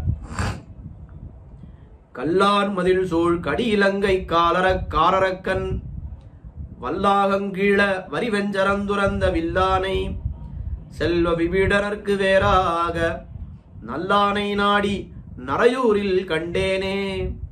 விபீஷணனுக்கு நல்லான் என்று ரொம்ப அழகாக அந்த சரித்திரத்தை எல்லாம் இங்கே தெரிவிக்கிறார் ஆழ்வார். கல்லார் மதில் சூழ், பெரிய கல் மதிலாலே சூழப்பட்ட இலங்கை, அந்த கல்லார் மதில் சூழ் கடி இலங்கை, ரொம்ப அரணை உடைத்தாய், யாராலும் அப்படி உள்ள புக முடியாதபடி இருக்கக்கூடிய ஒரு நகரமாம் அந்த இலங்கை. அந்த இலங்கைக்கே என்ன பெருமை? ஆழ்வாரே என்ன தெரிவிக்கிறார்னா, பகலவன் மீது இயங்காத இலங்கை. சூரியன் உதிக்கிறான்னா உலகம் எல்லாத்துக்கும் சேர்த்து தானே உதிக்கிறான். ஆனா இலங்கைக்கு வரும்பொழுது மட்டும் சூரியன் என்ன பண்ணுவாரான்னா, ராவணன் கிட்ட அனுமதி வாங்கிக்கணுமா, என்ன ராவணா இன்னைக்கு வரலாமா லங்கைக்கு அப்படின்னா, அவன் அப்படியே பார்த்துட்டு இன்னைக்கு நீ வரலாம் அப்படின்னு அவன் அனுமதி கொடுத்தால்தான் இவன் வர முடியும். பகலவன் மீது இயங்காத இலங்கவேந்தன் அப்படின்னு எல்லாம் ஆழ்வார் தெரிவிக்கிறார். அப்போ சூரிய சந்திரர்களே வரத்துக்கு பயப்படுறான்னா சாதாரண மனுஷியாள் எப்படி அதை உடைச்சிட்டு போக முடியும்? அது நீரரண், நிலவரண், காடரன் என்று 3 விதமான அரண்களாலே சூழப்பட்ட அந்த இலங்கை, காவலை உடைத்தான இலங்கைன்னு நிறைய பாசுரங்களில் எல்லாம் நாம் பார்க்கிறோம். அது எப்படி இருக்குன்னா, அது நீராலே சூழப்பட்டிருக்கிறது, ஒரு தீவுன்றதுனால கடலாலே சூழப்பட்டிருக்கிறது. அதுக்கு மேலே நிறைய மலைகளை எல்லாம் தாண்டி போனா தான் இலங்கை பட்டணத்துக்குள்ள போக முடியும். உள்ள போனாலும் நிறைய காடுகள், அந்த காடுகள்ல நாம தொலைந்தே விடுவோம். அதனால அப்படி இலங்கைக்குள்ள போய் அந்த ராவணனையோடு யுத்தம் பண்றதுன்றது சாதாரண காரியம் இல்லை. இப்ப கல்லார் மதில் சூழ் கடி இலங்கை கார் அரக்கன், ரொம்ப நீச்சனான அரக்கன். அவன் எப்படிப்பட்ட எவ்வளவு நீச்சன் அப்படின்னா, உடலையும் உயிரையும் பிரித்தார் போலே அவர் என்ன பண்ணா, பெருமாளையும் பிராட்டியும் பிரித்து வைத்து விட்டான். அதோட தாழ்ந்த செயல் ஒண்ணு கிடையவே கிடையாது. தாயாரையும் தகப்பனையும் யாராவது பிரிப்பாளா? அப்படிப்பட்ட காரியத்தை செய்தான் கடி இலங்கை கார் அரக்கன். அவன் வல்லாகம் கீழ அவனுடைய பெரிய மிடுக்குடைய சரீரம் தொலையும்படி வரிவன் சரம் துறந்த வில்லாளன், ரொம்ப அழகான வெவ்விய அம்புகளை எல்லாம் பிரயோகித்தான் ராமபிரான், சக்கரவர்த்தி திருமகன். அந்த ராவணனை அவன் அடியோடு முடித்தான் அப்படின்ற சரித்திரத்தை சொல்லிட்டு, ஆனால் வரிவன் சரம் துறந்த வில்லானை, அந்த வில்லான் வில்லை உடையவன், சார்கம் என்னும் வில்லாண்டான் தன்னைன்னு சொல்றமே, அப்படி சார்கத்தை உடைய ராமபிரான். ஆனால் அவன் எப்படிப்பட்டவன் என்று கேட்டால், செல்வ விபீடனருக்கு வேறாக நல்லான். செல்வ விபீடனன், ரொம்ப அழகான வார்த்தை. விபீடனன் சொன்னாலே போறோம். ஆனா செல்வ விபீடனன், ரொம்ப செல்வத்தை உடைய விபீஷணன் அப்படின்னு ஆழ்வார் தெரிவிக்கிறார். அது என்ன, எங்கேருந்து அவர் தெரிவிக்கிறார் என்னால், ராமாயணத்துல அவனை தெரிவிக்கும் பொழுது வால்மீகி என்ன தெரிவித்தார்? அந்தரிக்ஷகதா ஸ்ரீமான் அப்படின்னு தெரிவித்தார். எப்போ அவன் ஸ்ரீமான் என்று விபீஷணனை தெரிவித்தார். எப்போ தெரிவித்தார் அப்படின்னா, லங்கா ராஜ்யத்திலே எல்லா செல்வத்தை எல்லாம் அவன் பார்த்து கொண்டு அவன் அந்த செல்வத்தை எல்லாம் அனுபவித்திருந்த காலத்திலே அவனை ஸ்ரீமான்னு சொன்னாரான்னா அப்போ சொல்லவில்லை. எப்போ சொன்னார்? ராவணனுக்கு நன்னா உபதேசம் பண்ணிட்டு ராவணன் எந்த உபதேசத்தையும் கேட்கவில்லை அப்படின்னு தெரிந்த பிற்பாடு நான் ராமனிடத்திலே போகிறேன் அப்படின்னு அவன் என்ன பண்ணான்? புத்திராம்ச தாராம்ச எல்லாத்தையும் அவன் விட்டுட்டான். அவன் எல்லாத்தையும் விட்டுட்டு கிளம்பும் பொழுது வால்மீகி என்ன பண்ணார்? அவனை பார்த்து என்ன சொன்னார்? அவனை பார்த்துனால் அந்தரிக்ஷகதா ஸ்ரீமான் உத்பபாத கதாபாணி சதுர்பிசக ராட்சசைஹி ஆஜகாம முகூர்த்தேன எத்திர ராம ச லக்ஷ்மணா. எங்க ராமனும் லக்ஷ்மணனும் இருக்கிறானோ ஒரு முகூர்த்த காலம் ஆகாசத்திலே பிரயாணம் பண்ணி அவன் அப்படியே அங்கிருந்து லங்கையிலிருந்து புறப்பட்டு நேர ராமனுடைய திருவடிகளிலே வந்து விழுந்தான் அப்படின்னு அந்த சமயத்துல தன்னுடைய சொத்து செல்வம் எல்லாவற்றையும் விட்டுட்டு கிளம்பும் பொழுது அவனை பார்த்து ஸ்ரீமான்னு சொல்றான். என்ன ஆச்சரியம்! செல்வம் எல்லாம் இருக்கும் பொழுது நம்ம ஸ்ரீமான்னு சொல்லணும். எல்லா செல்வத்தையும் விட்டுட்டு எனக்கு எதுவுமே வேண்டான்னு கிளம்பும் பொழுது எப்படி ஸ்ரீமான்னு சொல்ல முடியும் அப்படின்னால், அவர் சொல்றது இந்த ஐஸ்வர்யம் பணங்காசாகிற செல்வத்தையே இல்லையே. எந்த செல்வத்தை அவர் சொல்கிறார் என்னால், ஸ்ரீ வைஷ்ணவ ஸ்ரீ ஆகிற செல்வம், கைங்கரிய ஸ்ரீ ஆகிற செல்வம். இத்தனை நாள் அவன் நிறைய பணங்காசோடு இருந்தான். ஆனா ஸ்ரீ வைஷ்ணவ ஸ்ரீ அவனுக்கு இல்லையே. கைங்கரியம் அவனால பண்ணவே முடியலையே. இனிமேத்தானே அவன் ஸ்ரீ வைஷ்ணவனாக ஆகி பகவானாலே அங்கீகரிக்கப்பட்டு கைங்கரிய ஸ்ரீ ஆகிற செல்வத்தை பெறப்போகிறான். அதனால் இனிமேல் தான் அவன் ஸ்ரீமான். லக்ஷ்மணன் இளைய பெருமாள் இருக்காரு, அவர் அயோத்தியில் இருந்த வரைக்கும் அவரை ஸ்ரீமான்னு சொல்லவே இல்லை. ஆனால் அவர் எப்போ அந்த ராஜ உடைகளை எல்லாம் துறந்து ராஜ அலங்காரங்களை எல்லாம் துறந்துட்டு மரவுரியை எடுத்துட்டு புறப்பட்டாரோ, மரவுரியை உடுத்து காட்டுக்கு புறப்பட்டாரோ, அப்போ என்ன சொன்னார் வால்மீகி? லக்ஷ்மணா லக்ஷ்மி சம்பன்னா அப்படின்னு சொன்னார். இவன் கைங்க இவன் செல்வத்தை உடையவனாக திகழ்கிறான்னு சொன்னார். மொத்த செல்வத்தை விட்டுட்டு தானே அவன் கிளம்புகிறான், இப்போ புறப்படுகிறான். அவனை போய் சொல்லலாமான்னா மொத்த செல்வத்தையும் விட்டுட்டான் அப்படின்றது உங்களுடைய பார்வையிலே. அவனுடைய பார்வையிலே அவனுக்கு மொத்த செல்வமும் கிடைச்சிடுது, ஜாக்பாட் கிடைச்சிடுது. என்ன ஜாக்பாட்னா 14 வருஷம் எல்லா கைங்கரியத்தையும் தான் ஒருத்தனே பண்ணலாம். இங்க நாட்டில் இருந்தா கூட 10 பேர் போட்டிக்கு வருவா, இவனுக்கு 10ல் 1 பங்கு தான் கிடைக்கும் கைங்கறி.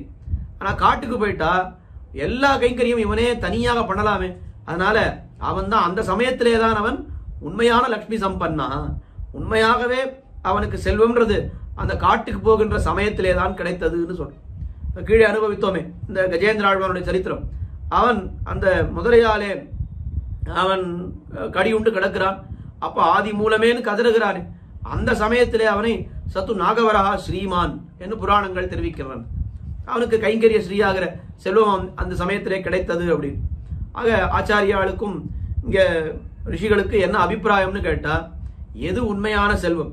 அழியக்கூடிய செல்வம், பணங்காசு, வீடு வாசல், மனைவி மக்கள், இதெல்லாம் உண்மையான செல்வமே கிடையாது. அவர்களுடைய அபிப்பிராயத்தாலே கொள்ளென்று கிடந்தெழுந்த பெருஞ்செல்வம் நெருப்பாக, ஏன்னா அதையெல்லாம் நெருப்புன்னு தான் ஆழ்வார்கள் தெரிவிக்கிறார்கள். அப்ப எது உண்மையான செல்வம் அப்படின்னால், எம்பெருமானுக்கு நாம் கைங்கரியம் பண்ணுகிறோமே கைங்கரிய செல்வம், அதுதான் உண்மையான செல்வம்.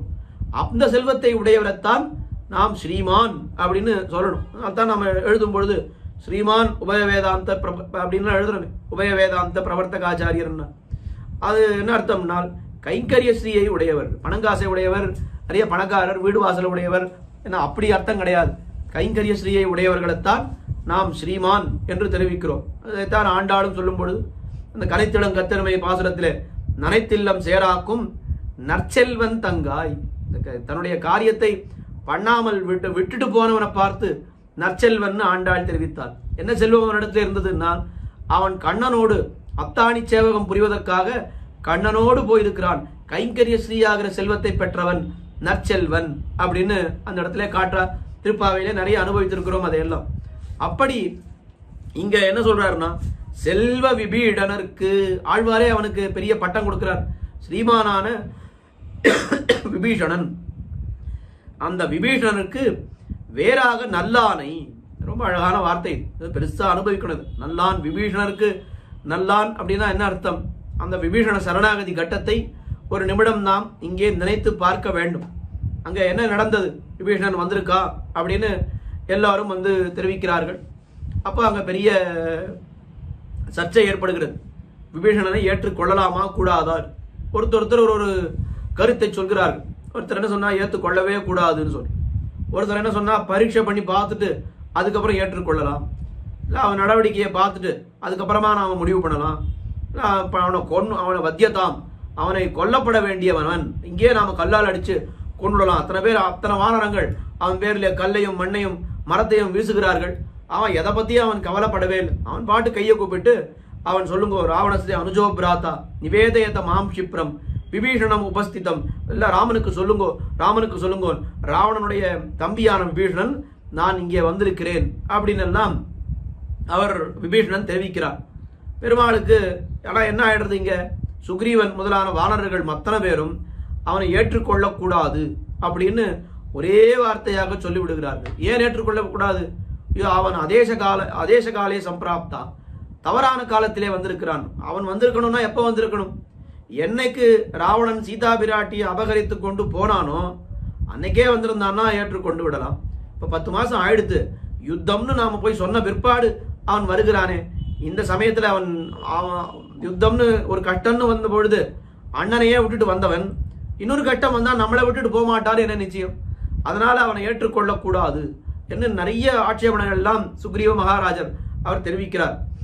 ஒரு சமயத்தில் என்ன தெரிவித்து விடுகிறார் சுக்ரீவ மகாராஜர் அப்படின்னா, விபீஷணனை ஏற்றுக்கொள்வதாக இருந்தால், இப்ப நீர் விபீஷணனை ஏற்றுக்கொண்டு விட்டீரானால் நானும் என்னுடைய சேனையும் அப்படியே கிஷ்கிந்தைக்கு பின்வாங்கி போய்விடுவோம், உங்களோட யுத்தம் பண்றதுக்கு நாங்கள் வரவே மாட்டோம் என்ன பெருமாள் பார்த்தார். ஆனா சுக்ரீவன் ஒரு நிமிஷம் அப்படி பார்த்தார். ஐயோ பரவாயில்ல, இவன் என்ன நினைச்சிட்டு இருக்கான், இவனுடைய சகாயத்தினால்தான் நான் இந்த யுத்தத்துக்கு இவனுடைய சகாயத்தை நம்பிதான் இந்த யுத்தத்தை நான் பண்ண போகிறேன் நினைச்சு கொண்டிருக்கான் போல இருக்கிறது. எனக்கு என்ன பெருமை, பிசாசாம் தானவான் யக்ஷான் பிருத்திவியான் செய்வ ராட்சசான். அவன் என்ன பண்ணான், மொத்தன் அங்குல்யக்ரேன தான் ஹன்யான் இச்சன்னு ஹரிகணேஸ்வரா. என்ன நினைச்சிட்டு இருக்க சுக்ரீவா, ஏதோ உன்னுடைய ஒரு சப்போர்ட்னால தான் நான் இங்க யுத்தம் பண்ண வந்திருக்கேன் நினைச்சிட்டு இருக்கியா? எத்தனை பேர் உலகத்திலே இருக்கக்கூடிய பிசாசான் தானவான் யக்ஷான் பிருத்திவியான் செய்வ ராட்சசான், இந்த உலகத்தில் இருக்கக்கூடிய அத்தனை ராட்சசர்களும் சேர்ந்து ஒரே சமயத்திலே வந்தாலும் அங்குல்யக்ரேன தான் அன்யா, உன்னுடைய விரல் நுனியாலே அத்தனை பேரையும் நான் கொன்று விடுவேனே தவிர உன்னுடைய ஒரு உதவியை நாடியோ எதிர்பார்த்தோ நான் இல்லை என்னெல்லாம் சொன்னார். இருந்தாலும் அந்த சுக்ரீவர் அவன் மகாராஜர் என்ன பண்றார், ஐயோ பெருமாள் நம்மை அண்டி இருக்கிறாரு, அவருக்கு எந்த ஆபத்து வந்து விடக்கூடாது, இதெல்லாம் மங்களாசாசன பரத்தைன்னு காட்டுவான். ஆபத்து இல்லாத இடத்திலே கூட ஆபத்தாக நினைப்பது அது ஆழ்வார்களுக்கும் எம்பெருமான் மீது பரிவுள்ளவர்களுக்குமே இருக்கக்கூடிய தனி குணம். அது மங்களாசாசன பரதை. அந்த எம்பெருமானுக்கு யாராலே எந்த சமயத்திலே எந்த ஆபத்து வந்து விடுமோ என்று அவன் அவன் அஞ்சி அப்படி சுக்ரீவ மகாராஜர் தெரிவிக்கிறார் என்னெல்லாம் அதை பார்க்கிறோம். அதை அந்த விஷயம் அப்படி போறது. சரி, மொத்தமா எல்லாரும் சொல்லிட்டா வேண்டாம். சரி, பெருமாள் பார்த்தார். சரி, எல்லாரும் வாய் திறந்து இங்க உங்களுடைய கருத்தை சொல்கிறீர்கள், கண்டவர்களும் இங்கே பேசுகிறீர்கள், ஆனால் நான் கண்டவன் பேச்சை கேட்க விரும்புகிறேன். யார் கண்டவன்? உண்மையாக லங்கைக்கு போய் அங்க விஷயங்கள் விபீஷணனை எல்லாம் கண்டவன் யார் என்னால் திருவடி தான் கண்டவன். அப்ப திருவடி நீ என்ன சொல்கிறாய், சேற்றுக் கொள்ளலாமா கூடாதா அப்படின்னு. உடனே திருவடி சொன்னார், இல்லை நான் லங்கைக்கு போயிருக்கிறேன், விபீஷணன் ரொம்ப நல்லவன், அவன் ராவணனை போல கிடையாது, அவனுடைய குடும்பமே விபீஷணன் அவனுடைய மனைவி மக்கள் அவர்கள் மட்டும் ரொம்ப தர்ம சிந்தனை உடையவர்கள், நான் என்னுடைய கண்ணால பார்த்திருக்கிறேன். திருவடி பார்த்தது மட்டுமே இல்லை, முதல்ல சூர்பனக வந்தாள், அவளே என்ன சொல்லிட்டா விபீஷணனை பத்தி பெருமாள் இடத்துல, விபீஷணஸ்து தர்மாத்மா நது ராட்சச சேஷ்டிதா. எங்கள் குலத்திலேயே ஒரு அசடு ஒன்று இருக்கிறது. அது என்ன, யாரு அந்த அசடுன்னா, ஒரு காரியத்துக்கும் கையிலாகாது. ஒரு ராட்சச ஜாதியில பிறந்தால் ஒரு 10 பேரையாவது அடிக்க வேண்டாமோ. ஆனா அவன் என்ன பண்றான், எப்படி இருக்கான் அப்படின்னு கேட்டா, விபீஷணனோ என்றால் தர்மாத்மா, தர்மத்திலேயே அவனுடைய புத்தி போகிறது.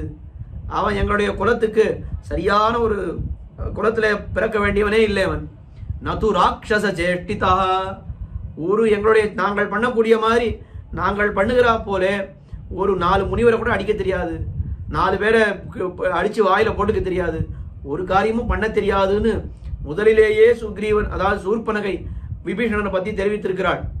அன்றைக்கிலிருந்தே பெருமாளுக்கு விபீஷணனை பார்க்கணும், அவனுக்கு அனுகிரகம் பண்ணணும்னு ஆசை. இப்போ அனுகிரகம் பண்ணலான்னு அவனே வந்திருக்கான்.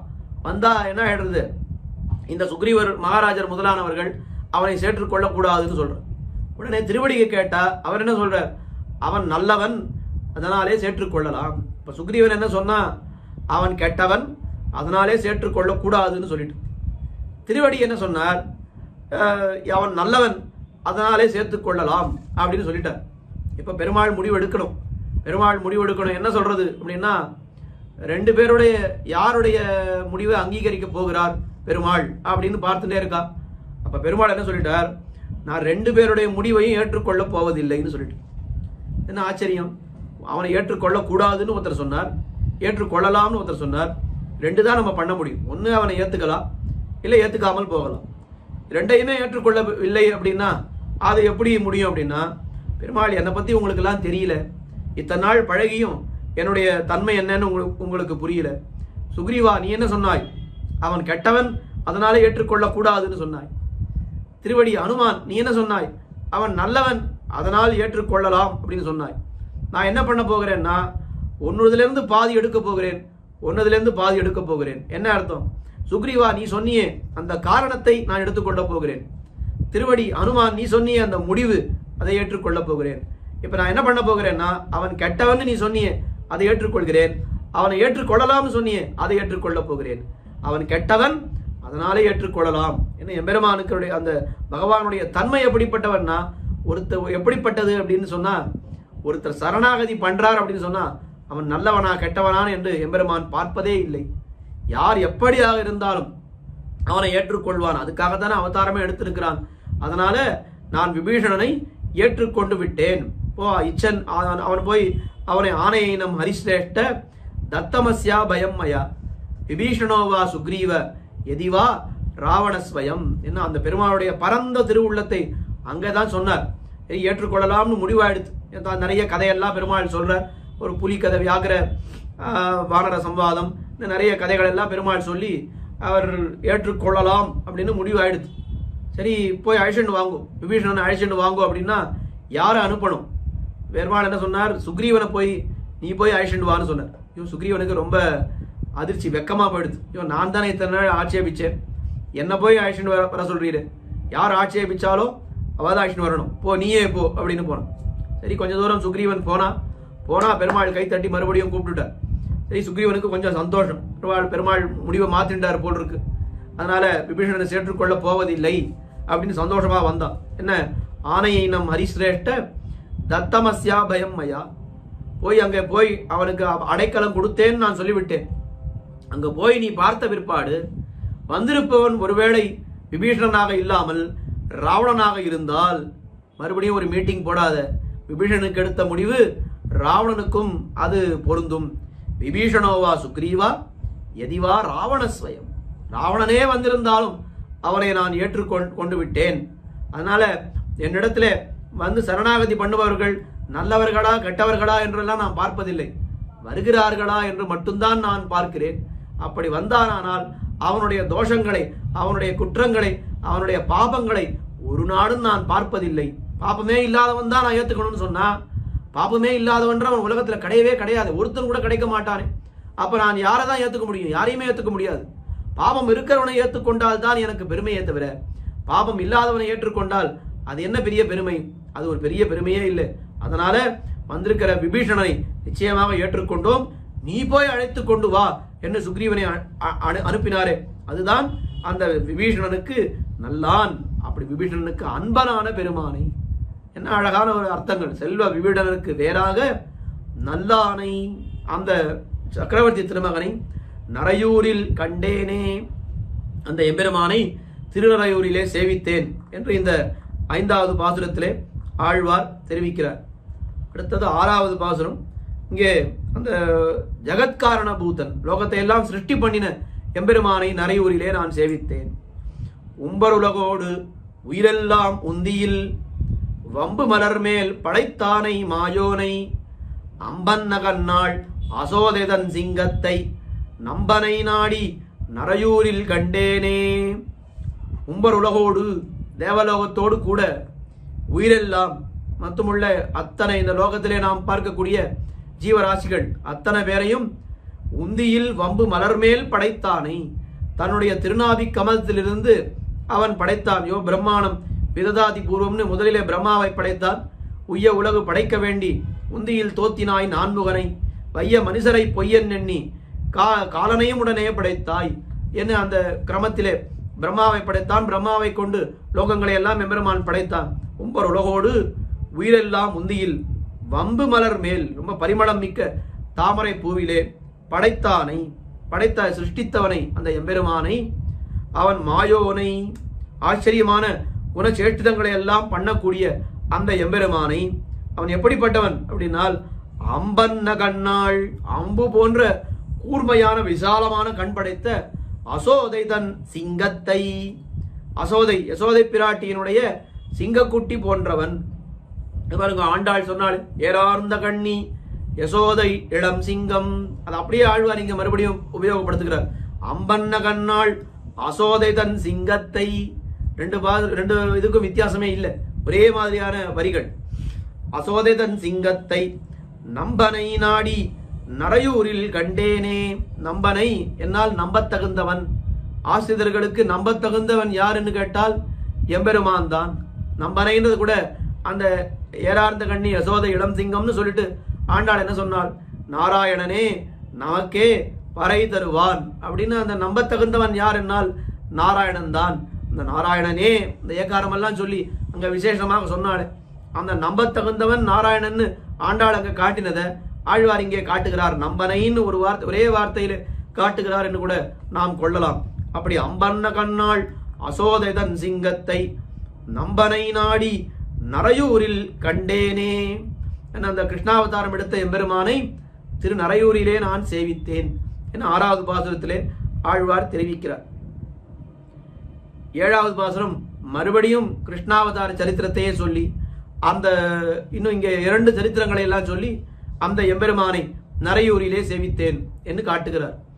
கட்டேறு நீள் சோலை காண்டவத்தை தீமூட்டி விட்டானை மெய்யம் அமர்ந்த பெருமானை மட்டேறு கற்பகத்தை மாதர்காய் வண்துவரை நட்டானை நாடி நரையூரில் கண்டேனே. கட்டேறு நீள் சோலை, கட்டேறு காவல், ரொம்ப அதிகமான காவலை உடைத்தான சோலைகளை உடையதுமான காண்டவம், காண்டவ வனம், அந்த காண்டாவனம் என்பதோர் காடுன்னு சொல்றாள். அந்த காண்டவத்தை தீமூட்டி விட்டானை. அர்ஜுனனும் கண்ணனும் இருக்கும் பொழுது அக்னிதேவன் அவன் ஒரு பிராமண வேஷத்திலே வருகிறான். அவனை எல்லாம் நன்னா அந்த பிராமணனை நன்னா உபச்சரித்தார்கள். உபச்சரித்த உடனே எனக்கு ரொம்ப பசிக்கிறது, அன்னம் வேணும்னு சொன்னான். உடனே என்ன பண்ணான் இவன் கண்ணனும் அர்ஜுனனும், உனக்கு வேண்டிய அன்னத்தை நாங்கள் அளிப்போம் அப்படின்னு வாக்கு கொடுத்துட்டான். சரி, அக்னிக்கு அன்னம் கொடுக்கறதுனா எப்படி கொடுக்கறது, அது மொத்தத்தையும் அதுக்கு இரையாக்கணும். என்ன பண்ணான் கண்ணன், காண்டாவனம்னு ஒரு வனம் இருக்கிறது, அங்க நிறைய துஷ்ட மிருகங்கள் துஷ்டர்கள்லாம் இருக்கா, அதை நீ சாப்பிடுன்னு சொல்லி அந்த காண்டவத்தை தீமூட்டி விட்டானை, அக்னிக்கு அதை உணவாக கொடுத்து விட்டான் கண்ணனும் அர்ஜுனனும் சேர்ந்து. அந்த சரித்திரத்தை இங்கே தெரிவிக்கிறார் ஆழ்வார். கட்டேறு நீள் சோலை காண்டவத்தை தீமூட்டி விட்டானை. அந்த எம்பெருமான் எங்கே எழுந்தொழிருக்கிறான், மெய்யம் அமர்ந்த பெருமானை. திருமெய்யம் என்கிற திவ்ய தேசத்திலே அவன் நித்தியவாசம் பண்ணிக்கொண்டு எழுந்தொழி இருக்கிறான். மெய்யம் அமர்ந்த பெருமானை மட்டேறு கற்பகத்தை மாதர்காய் வண்துவரை நட்டானை நாடி நரையூரில் கண்டேனே. மட்டேறு தேன் மிகுந்த கற்பகம், இந்த கற்பக விருட்சம் பாரிஜாத்த மரம் அப்படின்னு சொல்றாத அந்த மாதர்காய் சத்யபாமை பிராட்டிக்காக வண்துவரை நட்டானை நாடி துவரையிலே கொண்டு வந்து அவன் என்ன பண்ணான், அந்த மரத்தை கொண்டு வந்து பாரிஜாத்த மரத்தை இங்கே வைத்து விட்டான். ஒரு பெரிய அழகான அது கதை. அது அதாவது கண்ணபிரான் அவன் சத்யபாமையினுடைய துணை கொண்டு என்ன பண்றான், நரகாசுரனை வதம் பண்ணுகிறான். நரகாசுரனை வதம் பண்ணி அந்த தேவேந்திரனுடைய இந்த குண்டலங்களை எல்லாம் கொண்டு போய் அதை கொண்டு கொடுக்குறான். அது இவள் அதிதி தேவியனுடைய குண்டலங்களை கொண்டு தேவேந்திரனிடத்திலே கொடுக்குறான். அந்த கொடுக்கின்ற சமயத்திலே என்ன பண்றா, அங்க அவள் இந்த இந்திராணி இருக்காளே, இந்திரனுடைய பத்தினி, அவள் தலையிலே பாரிஜாத புஷ்பம் அவள் வச்சுட்டு இருக்காது. அந்த பாரிஜாத புஷ்பத்தை சூட்டிக்கணும்னு சொல்லி சத்யபாம பிராட்டிக்கு ஆசை வந்தது. உடனே கண்ணனை பார்த்தாள். கண்ணனுக்கு புரிந்து விட்டது, நியாயமா என்ன பண்ணிருக்கணும்? இந்த இந்திரனானவன் இத்தனை காரியம் இவனால பண்ண முடியாத காரியம், நரகாசுரனை தொலைக்க முடியவே முடியாது இந்திரனால. அவனை இவள் தொலைத்திருக்கிறாள், சத்யபாமா பிராட்டி கண்ணனும் சேர்ந்து தொலைத்திருக்கிறார்கள். அவளுக்கு ஏதாவது பரிசு கொடுக்கணும், என்ன உயர்ந்த பரிசா ஏதாவது கொடுக்கணும். உடனே ஆனா கொடுக்கல இந்திரன். சரி, இவள் ஆசைப்பட்டு விட்டாள் சத்யபாமை பிராட்டி. ஆசைப்பட்டதையாவது கொடுக்கணும். மாத்துக்கு ஒருத்தர் வர, அவர் கேட்காமே நாம அவருக்கு நிறைய கொடுக்கணும். சரி, கேட்டுட்டார். இந்த பேனா ரொம்ப அழகா இருக்கே, நன்னா இருக்கே, பேனா அழகா இருக்கே, நான் எடுத்துக்கிட்டான்னு வேற கேட்கிறேன். அப்போ அந்த சமயத்தில் நாம் என்ன பண்ணணும்? என்ன இருந்தாலும் பரவாயில்ல, அது என்ன 10,000 ரூபாய் பேனாவா இருந்தா கூட, எவ்வளவு பெரிய பொருளாக இருந்தாலும் ஒருத்தர் கேட்கறதுக்கு முன்னாடியே கொடுக்கறது கௌரவம். அவர் கேட்ட பிற்பாடு நிச்சயமா நாம் கொடுத்தே தீர வேண்டும். அதெல்லாம் ஒரு பண்பு. ஆனா அவள் என்ன பண்ணி விட்டாள்? இத்தனைக்கும் கேட்டவா யாருன்னா யாரோ வெறுமை வந்த வழிப்போக்கர்கள் இல்லை, இவர்களுக்காக நரகாசுரனை தொலைத்த சத்யபாமை பிராட்டி. அவள் கேட்கிறாள். கேட்கும் பொழுது கொடுக்க வேண்டாமோ? ஒரு புஷ்பம் தானே, அதை கொடுத்துட்டா என்ன ஆயிட போறது? அதை கொடுக்காமல் அவள் என்ன சொல்லிவிட்டா, ஐயோ இதெல்லாம் மனுஷியா வச்சுட்டாக்கா தலனோகம், இதெல்லாம் தேவ புஷ்பங்கள், தேவர்கள், தேவ கன்னிகள், தேவ ஸ்திரீகள் தான் இதை வச்சுக்கணுமே தவிர மனுஷாளுக்கு இது ஆகாதுன்னு சொல்லிட்டா. யார் மனுஷியா யார் தேவர்னு என்ன தெரியவே இல்லை அவருக்கு. எவ்வளவு இந்த தேவர்கள் எல்லாரும் அடியோடு அவர்களுக்கு நன்றியே கிடையாது பகவான் இடத்துல. பகவான் எத்தனை காரியங்கள் பண்ணினாலும் அவர்களுக்கு நன்றியே கிடையாது. சரி, கண்ணன் பார்த்தா, கூடவே கருடாழ்வான் இருந்தார். இந்த கருடாழ்வானுக்கு கண்ணால ஒரு பார்வை காட்டினார். உடனே என்ன பண்ணார் கருடாழ்வான்? கற்பக காவு கருதிய காதலிக்கு இப்பொழுது இவர் என்று இந்திரன் காவினில் நிற்பன செய்து நிலாத்திகள் முத்தத்துள் உய்த்தவன் என்னை புறம்புல்குவான். அது உடனே என்ன பண்ணான் கருடாழ்வான்? அந்த புஷ்பம் தானே தரமாட்டேன்னு சொன்னேன், அந்த செடியே எடுத்துன்னு போயிடுறேன்னு சொல்லி மரத்தோட சேர்ந்து வேரோட பிடிங்கிட்டு போய் தோராபதியில கொண்டு போய் அந்த செடியை நட்டு விட்டார் அப்படின்னு சரித்திரம் பார்க்கும். அந்த மட்டேறு கற்பகத்தை மாதற்காய் வண்துவரை நட்டானை நாடி நரையூரில் கண்டேனே என்னாதன் தேவிக்கு அந் இன்பப்பூ ஈயாதாள் தன்னாதன் காணவே தன்பூ மரத்தினை வண்ணாக புள்ளால் வலிய பறித்திட்ட என் நாதன் வன்மையை பாடிப்பரா, எம்பிரான் வன்மையை பாடிப்பரா.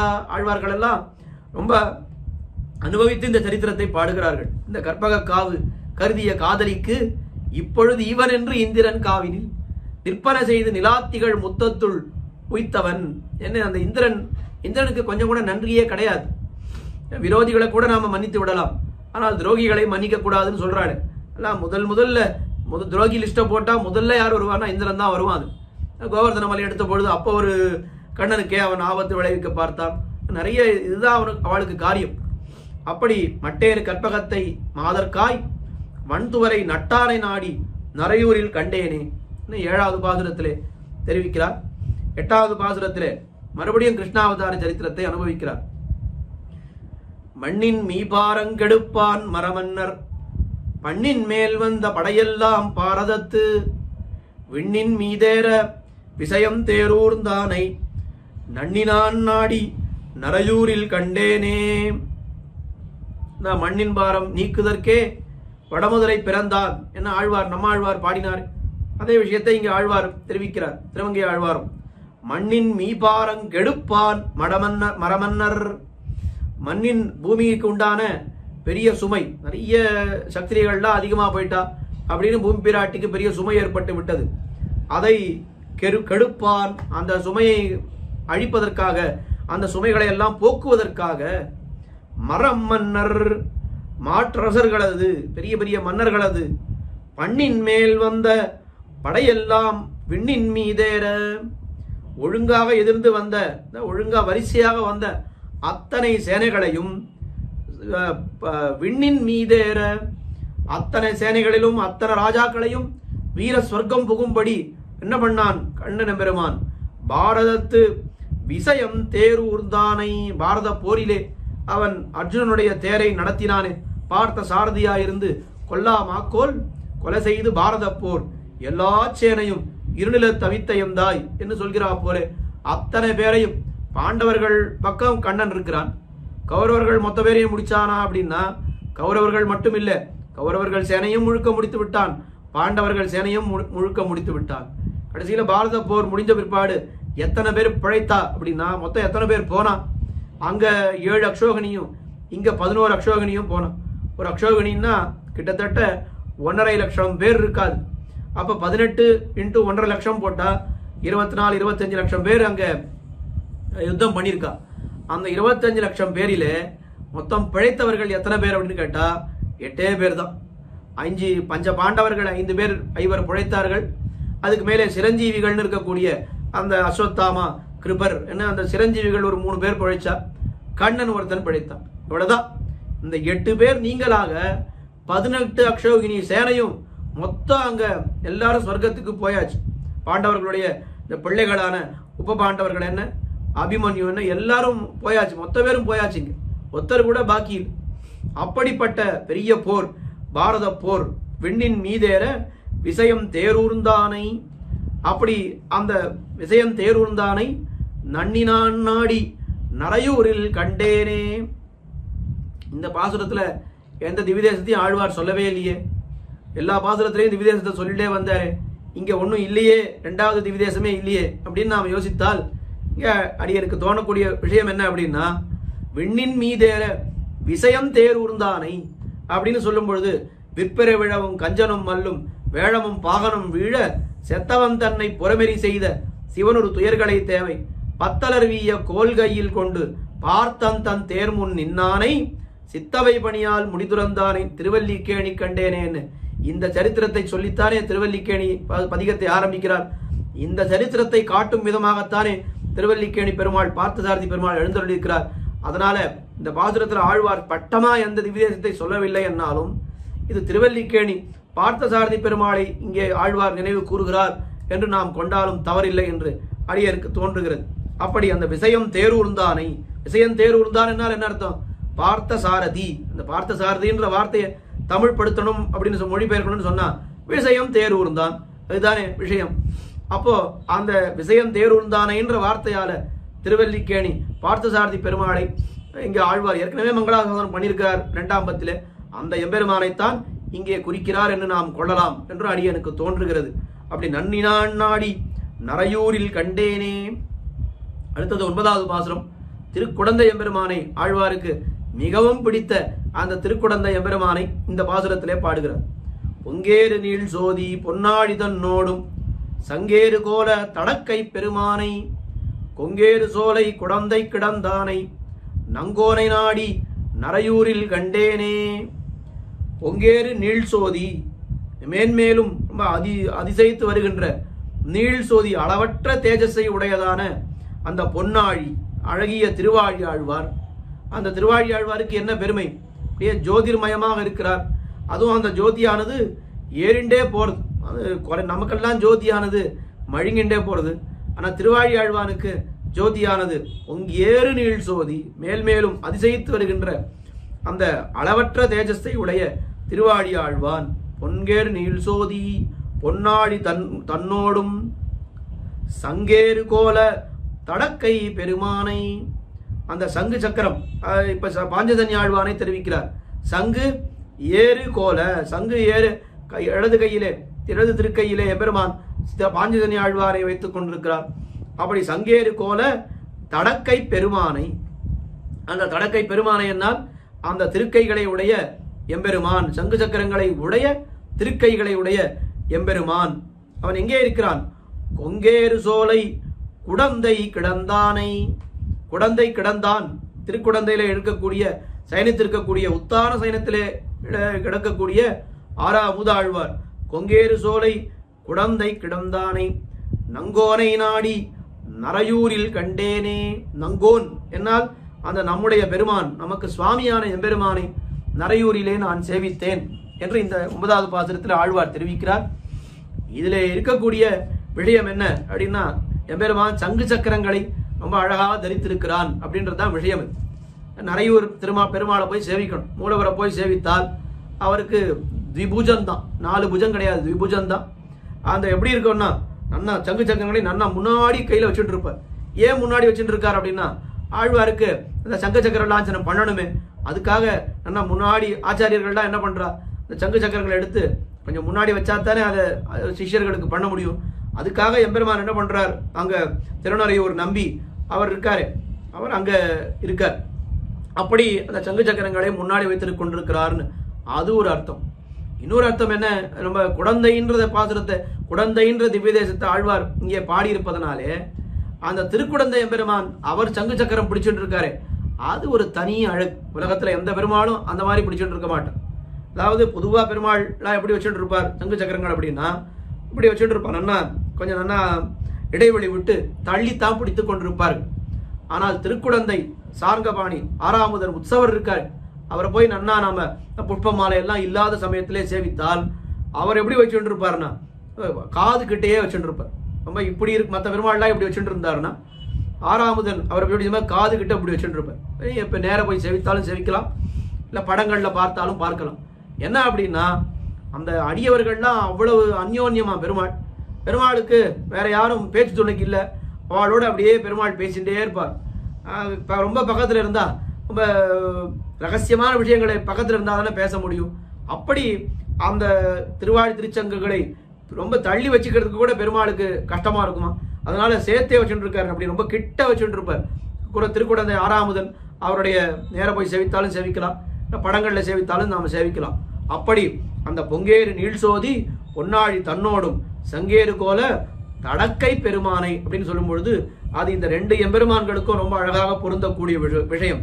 அது கொங்கேறு சோலை குடந்தை கிடந்தானை நங்கோனை நாடி நரையூரில் கண்டேனே, அந்த எம்பெருமானை நரையூரில் கண்டேன் என்று சொல்லி அந்த இந்த பதிகத்தினுடைய திவ்யதேச அனுபவங்களை தலை கட்டுகிறார். கடைசியில 10வது பாசுரம் பரஸ்ருதி பாசுரம், அது என்ன தெரிவிக்கிறார் என்னால், மண்ணு மதுரை வசுதேவர் வாழ் முதலை நன் நரையூர் நின்ன நம்பியை வம்பவிழ்த்தார் கண்ணவிலும் தோளான் கலியன் ஒலிவல்லார் பொன்னுலகில் வானவர்க்கு புத்தேளிராகுவரே. மண்ணு மதுரை வசுதேவர் வாழ் முதலை, வட மதுரையிலே வசுதேவருக்கு பிள்ளையாக வந்து பிறந்தார். அந்த மதுரைக்கு என்ன விசேஷம் என்னால் மண்ணு மதுரை. ஆண்டாடும் மதுரையை பற்றி சொல்லும் பொழுது மாயனை மண்ணு வடமதுரை மைந்தனை அப்படின்னு, மண்ணு என்னால் பொருந்திய மதுரை. என்ன பொருத்தம் அந்த மதுரைக்கு என்னால் பகவத் சம்பந்தம் மாறாத தேசம்னு காட்டுறாங்க. வாமனாவதாரத்திலே மதுரையிலே சித்தாசிரமத்திலே வாமனன் தவம் பண்ணி கொண்டிருந்தான். ராமாவதார காலத்திலே சத்ருகுண ஆழ்வான் மதுரையை ஆண்டான். அதே கிருஷ்ணாவதாரத்திலே கிருஷ்ணன் அவதரித்ததே, கண்ணன் அவதரித்ததே மதுரையிலேன்னு பார்க்கிறோம். அப்ப பல யுகங்களாக பல அவதாரங்களாக இந்த பகவத் சம்பந்தம் மாறாத தேசம் என்னால் அது மதுரை. அதனால் மண்ணு மதுரை வசுதேவர் வாழ் முதலை, வசுதேவர் வாழ்வுக்கு மூல கந்தமாக வந்து பிறந்தான் கண்ணபிரான். கண்ணபிரான் பிறந்து என்ன ஆயிடுத்து, தந்தை காலில் விலங்கர வந்து தோன்னிய தோன்னல் பின். அது வரைக்கும் எத்தனையோ காலமா அவர்கள் சிறைச்சாலையில இருந்தார்கள். அவன் எப்போ பிறந்தானோ பிறந்த உடனே என்ன ஆயிடுத்து, அவர்களுக்கு அந்த விலங்கு சம்சார விலங்கே அருந்து விட்டது என்று சொல்லும்படியாக தந்தை காலில் பெருவிலங்கு தாழவிழா என்ன நிறைய ஆழ்வார்கள் பாசுரங்கள் அப்படி எல்லாம் பாடியிருக்கிறார்கள். அப்படி அவன் அந்த கண்ணபிரான் நன்னரையூர் நின்ன நம்பியை, கண்ணபிரான் எங்கே இருக்கிறான் இப்பொழுது நான் எங்கே சேவித்தோம் அவனை, திருநரையூரிலே சேவித்தோம்.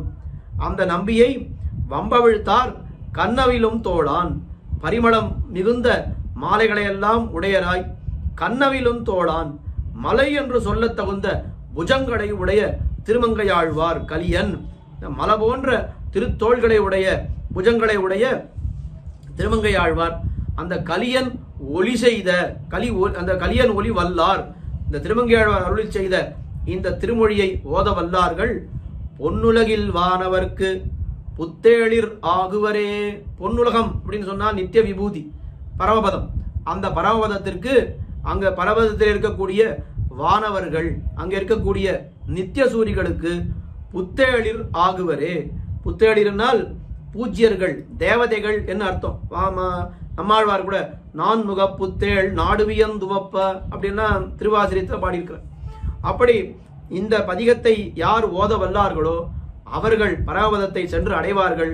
அங்க பரமபதம் அவர்கள் சென்று அடைகின்ற சமயத்திலே அங்க இருக்கக்கூடிய நித்தியசூரிகள்லாம் சாஸ்திரங்கள்லாம் சொல்லியிருக்கோம் இல்லையோ, ஜீவாத்மாவை வரவேற்று அவர்களுக்கு நன்னா பூஜைகள்லாம் பண்ணி அலங்காரம் எல்லாம் பண்ணி அப்படி கொண்டு போய் எம்பெருமான் மீது அந்த எம்பெருமானுடைய அந்த சிம்மாசனத்திலே அமர வைப்பார்கள்னு சாஸ்திரங்கள்லாம் சொல்லியிருக்கோம் இல்லையோ. அப்படி நித்தியசூரிகளுக்கு இந்த பதிகத்தை சொல்லக்கூடியவர்கள் ஓத வல்லவர்கள் நித்தியசூரிகளுக்கே பூஜ்யர்களாக ஆகிவிடுவார்கள் என்று சொன்னால் என்ன அழகான ஒரு பெருமை, என்ன அழகான ஒரு பலன் சொல்லி இந்த பதிகத்தை ஆழ்வார் தலை கட்டுகிறார். உண்மையாகவே பார்த்தால் எது உண்மையாக நமக்கு காலக்ஷேபம் என்று சொன்னால் இப்படி எம்பெருமானுடைய விபவாவதாரத்தையும் அர்ச்சாவதாரத்தையும் அனுபவிப்பதுதான் நமக்கு இங்க இருக்கும் நாள் உகந்தருளில நிலங்களிலே குணானுபவ கைங்கரியமே பொதுபோக்காக சொல்றாரு. அப்படி இதுதான் உண்மையான நமக்கு பொதுபோக்கு.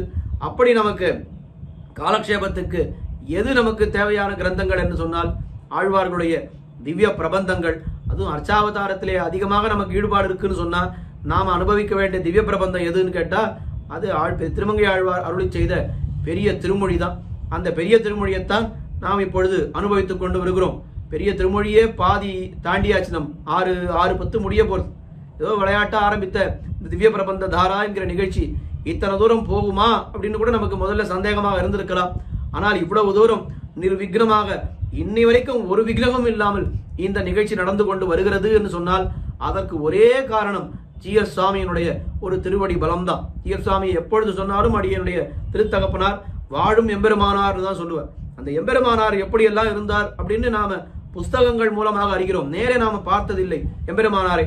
ஆனால் எம்பெருமானார் எப்படி வாழ்ந்திருப்பார் என்று நாம் பார்க்க வேண்டும் என்னால் அது ஜிஎஸ் சுவாமி தான். அந்த ஜியர் தான் உண்மையாகவே இங்கே அவர் எப்படிப்பட்டவர். இங்கே இருக்கும் பொழுதே அவர் பொன்னுலகில் வானவருக்கு புத்தேளிராய் திகழக்கூடிய பெருமைகளை எல்லாம் படைத்த ஜியர் சுவாமி அவருடைய ஒரு திவ்ய ஆக்ஞையின் மூலமாகவும் அவருடைய திருவடி பலத்தினாலேயும் இந்த திவ்ய பிரபந்த தாரா என்கிற இந்த நிகழ்ச்சியானது நிர்விக்னமாக நடந்து கொண்டிருக்கிறது. ஜியர் சுவாமியினுடைய ஒரு விசாலமான திருவுள்ளம் எல்லோரும் எல்லா நல்ல விஷயங்கள் எல்லோருக்கும் சேர வேண்டும் என்கிற அந்த ஒரு விசாலமான திருவுள்ளத்தினாலே இத்தனை காரியங்களையும் சுவாமி பண்ணி கொண்டிருக்கிறார். ஆனால் நாம என்ன பண்ணணும்? ஜியர் சுவாமி நமக்காக இத்தனை பண்றாரு, நாம என்ன பண்ணணும்னா அடியன் எப்பொழுதுமே சொல்றா போல நாம விடாமல் இந்த உபன்யாசங்களை எல்லாம் கேட்கணும். கேட்டுட்டு ஜியர் சுவாமிக்கு நான் கேட்டேன் அப்படின்னு ஜியர் சுவாமிக்கும் சொல்லணும். உபன்யாசம் சொன்னவர்கள் அவர்களுக்கும் நான் சொல்லணும், சுவாமி இந்த விஷயம் உபன்யாசத்துல கேட்டேன், இது நல்லா இருந்தது, இதை இப்படி சொல்லியிருக்கலாம் என்று நிச்சயமாக எல்லோரும் சொல்ல வேண்டும். எல்லோரும் உபன்யாசங்களை எல்லாம் இன்னும் நிறைய பேர் கேட்க வேண்டும், விடாமல் கேட்க வேண்டும், முழுவதும் கேட்க வேண்டும். 3 விஷயம் அடிக்கடி சொல்றது. நிறைய பேர் கேட்கணும், ஒரு நாள் விட்டு ஒரு நாள் கேட்காம விடாமல் நித்தியம் இடைவிடாமல் கேட்க வேண்டும். நித்தியம் இடைவிடாமல் கேட்டேன் 10 நிமிஷம் கேட்டேன்னு இல்லாமல் நித்தியம் முழுவதும் இடைவிடாமல் கேட்க வேண்டும். அப்படி கேட்டால்தான் அந்த ஜியர் சுவாமி நமக்காக எடுத்திருக்கக்கூடிய பெரும் முயற்சிக்கு நாம் செய்யக்கூடிய ஒரு சிறிய கைங்கரியம், சிறிய நன்றி பாராட்டுதல் போல அது அமையும் என்று சொல்லிக்கொண்டு இந்த பதிகத்தை அனுபவிக்க அடியனை இங்கே பேச வேண்டும் என்று வாய்ப்பு கொடுத்த சபையோருக்கும் மடத்தாருக்கும் ஜியர் சுவாமியுடைய முக்கியமாக ஜியர் சுவாமிக்கும் அவருடைய ஸ்ரீகாரிய சுவாமிக்கும் அடியனுடைய கிருதஜதைகளை தெரிவித்துக் கொண்டு குற்றங்குறைகள் இருந்தால் க்ஷமிக்க வேண்டுமாய் பிரார்த்தித்துக் கொண்டு அமைகிறேன். பிருந்தாரண்ய நிவாசாய பலராமானுஜாயச்ச ருக்மிணி பிராணநாதாய பார்த்தசூதாய மங்களம். ஸ்ரீமதே ரம்யஜாமாத்ரு முனீந்திராய மகாத்மனே ஸ்ரீரங்கவாசினே பூயாத் நித்யஸ்ரீர் நித்யமங்களம். பற்பமெனத்திகள் பைங்கழலும் தன் பல்லவமே விரலும் பற்பமெனத்திகள் பைங்கழலும் தன் பல்லவமே விரலும் பாவனமாகிய பைந்துவராடை பதிந்த மருங்கழகோ பாவனமாகிய பைந்துவராடை பதிந்த மருங்கழகும் முப்புரி நூலோடு முன்கையில் ஏந்திய முக்கோல் தன்னழகும் எப்பொழுதும் யதிராசன் வடிவழகு என் இதயத்துள்ளதால் இல்லை எனக்கெதிர் இல்லை எனக்கெதிர் இல்லை எனக்கெதிரே இல்லை எனக்கெதிர் இல்லை எனக்கெதிர் இல்லை எனக்கெதிரே இல்லை எனக்கெதிரே இல்லை எனக்கெதிரே இல்லை எனக்கெதிரே.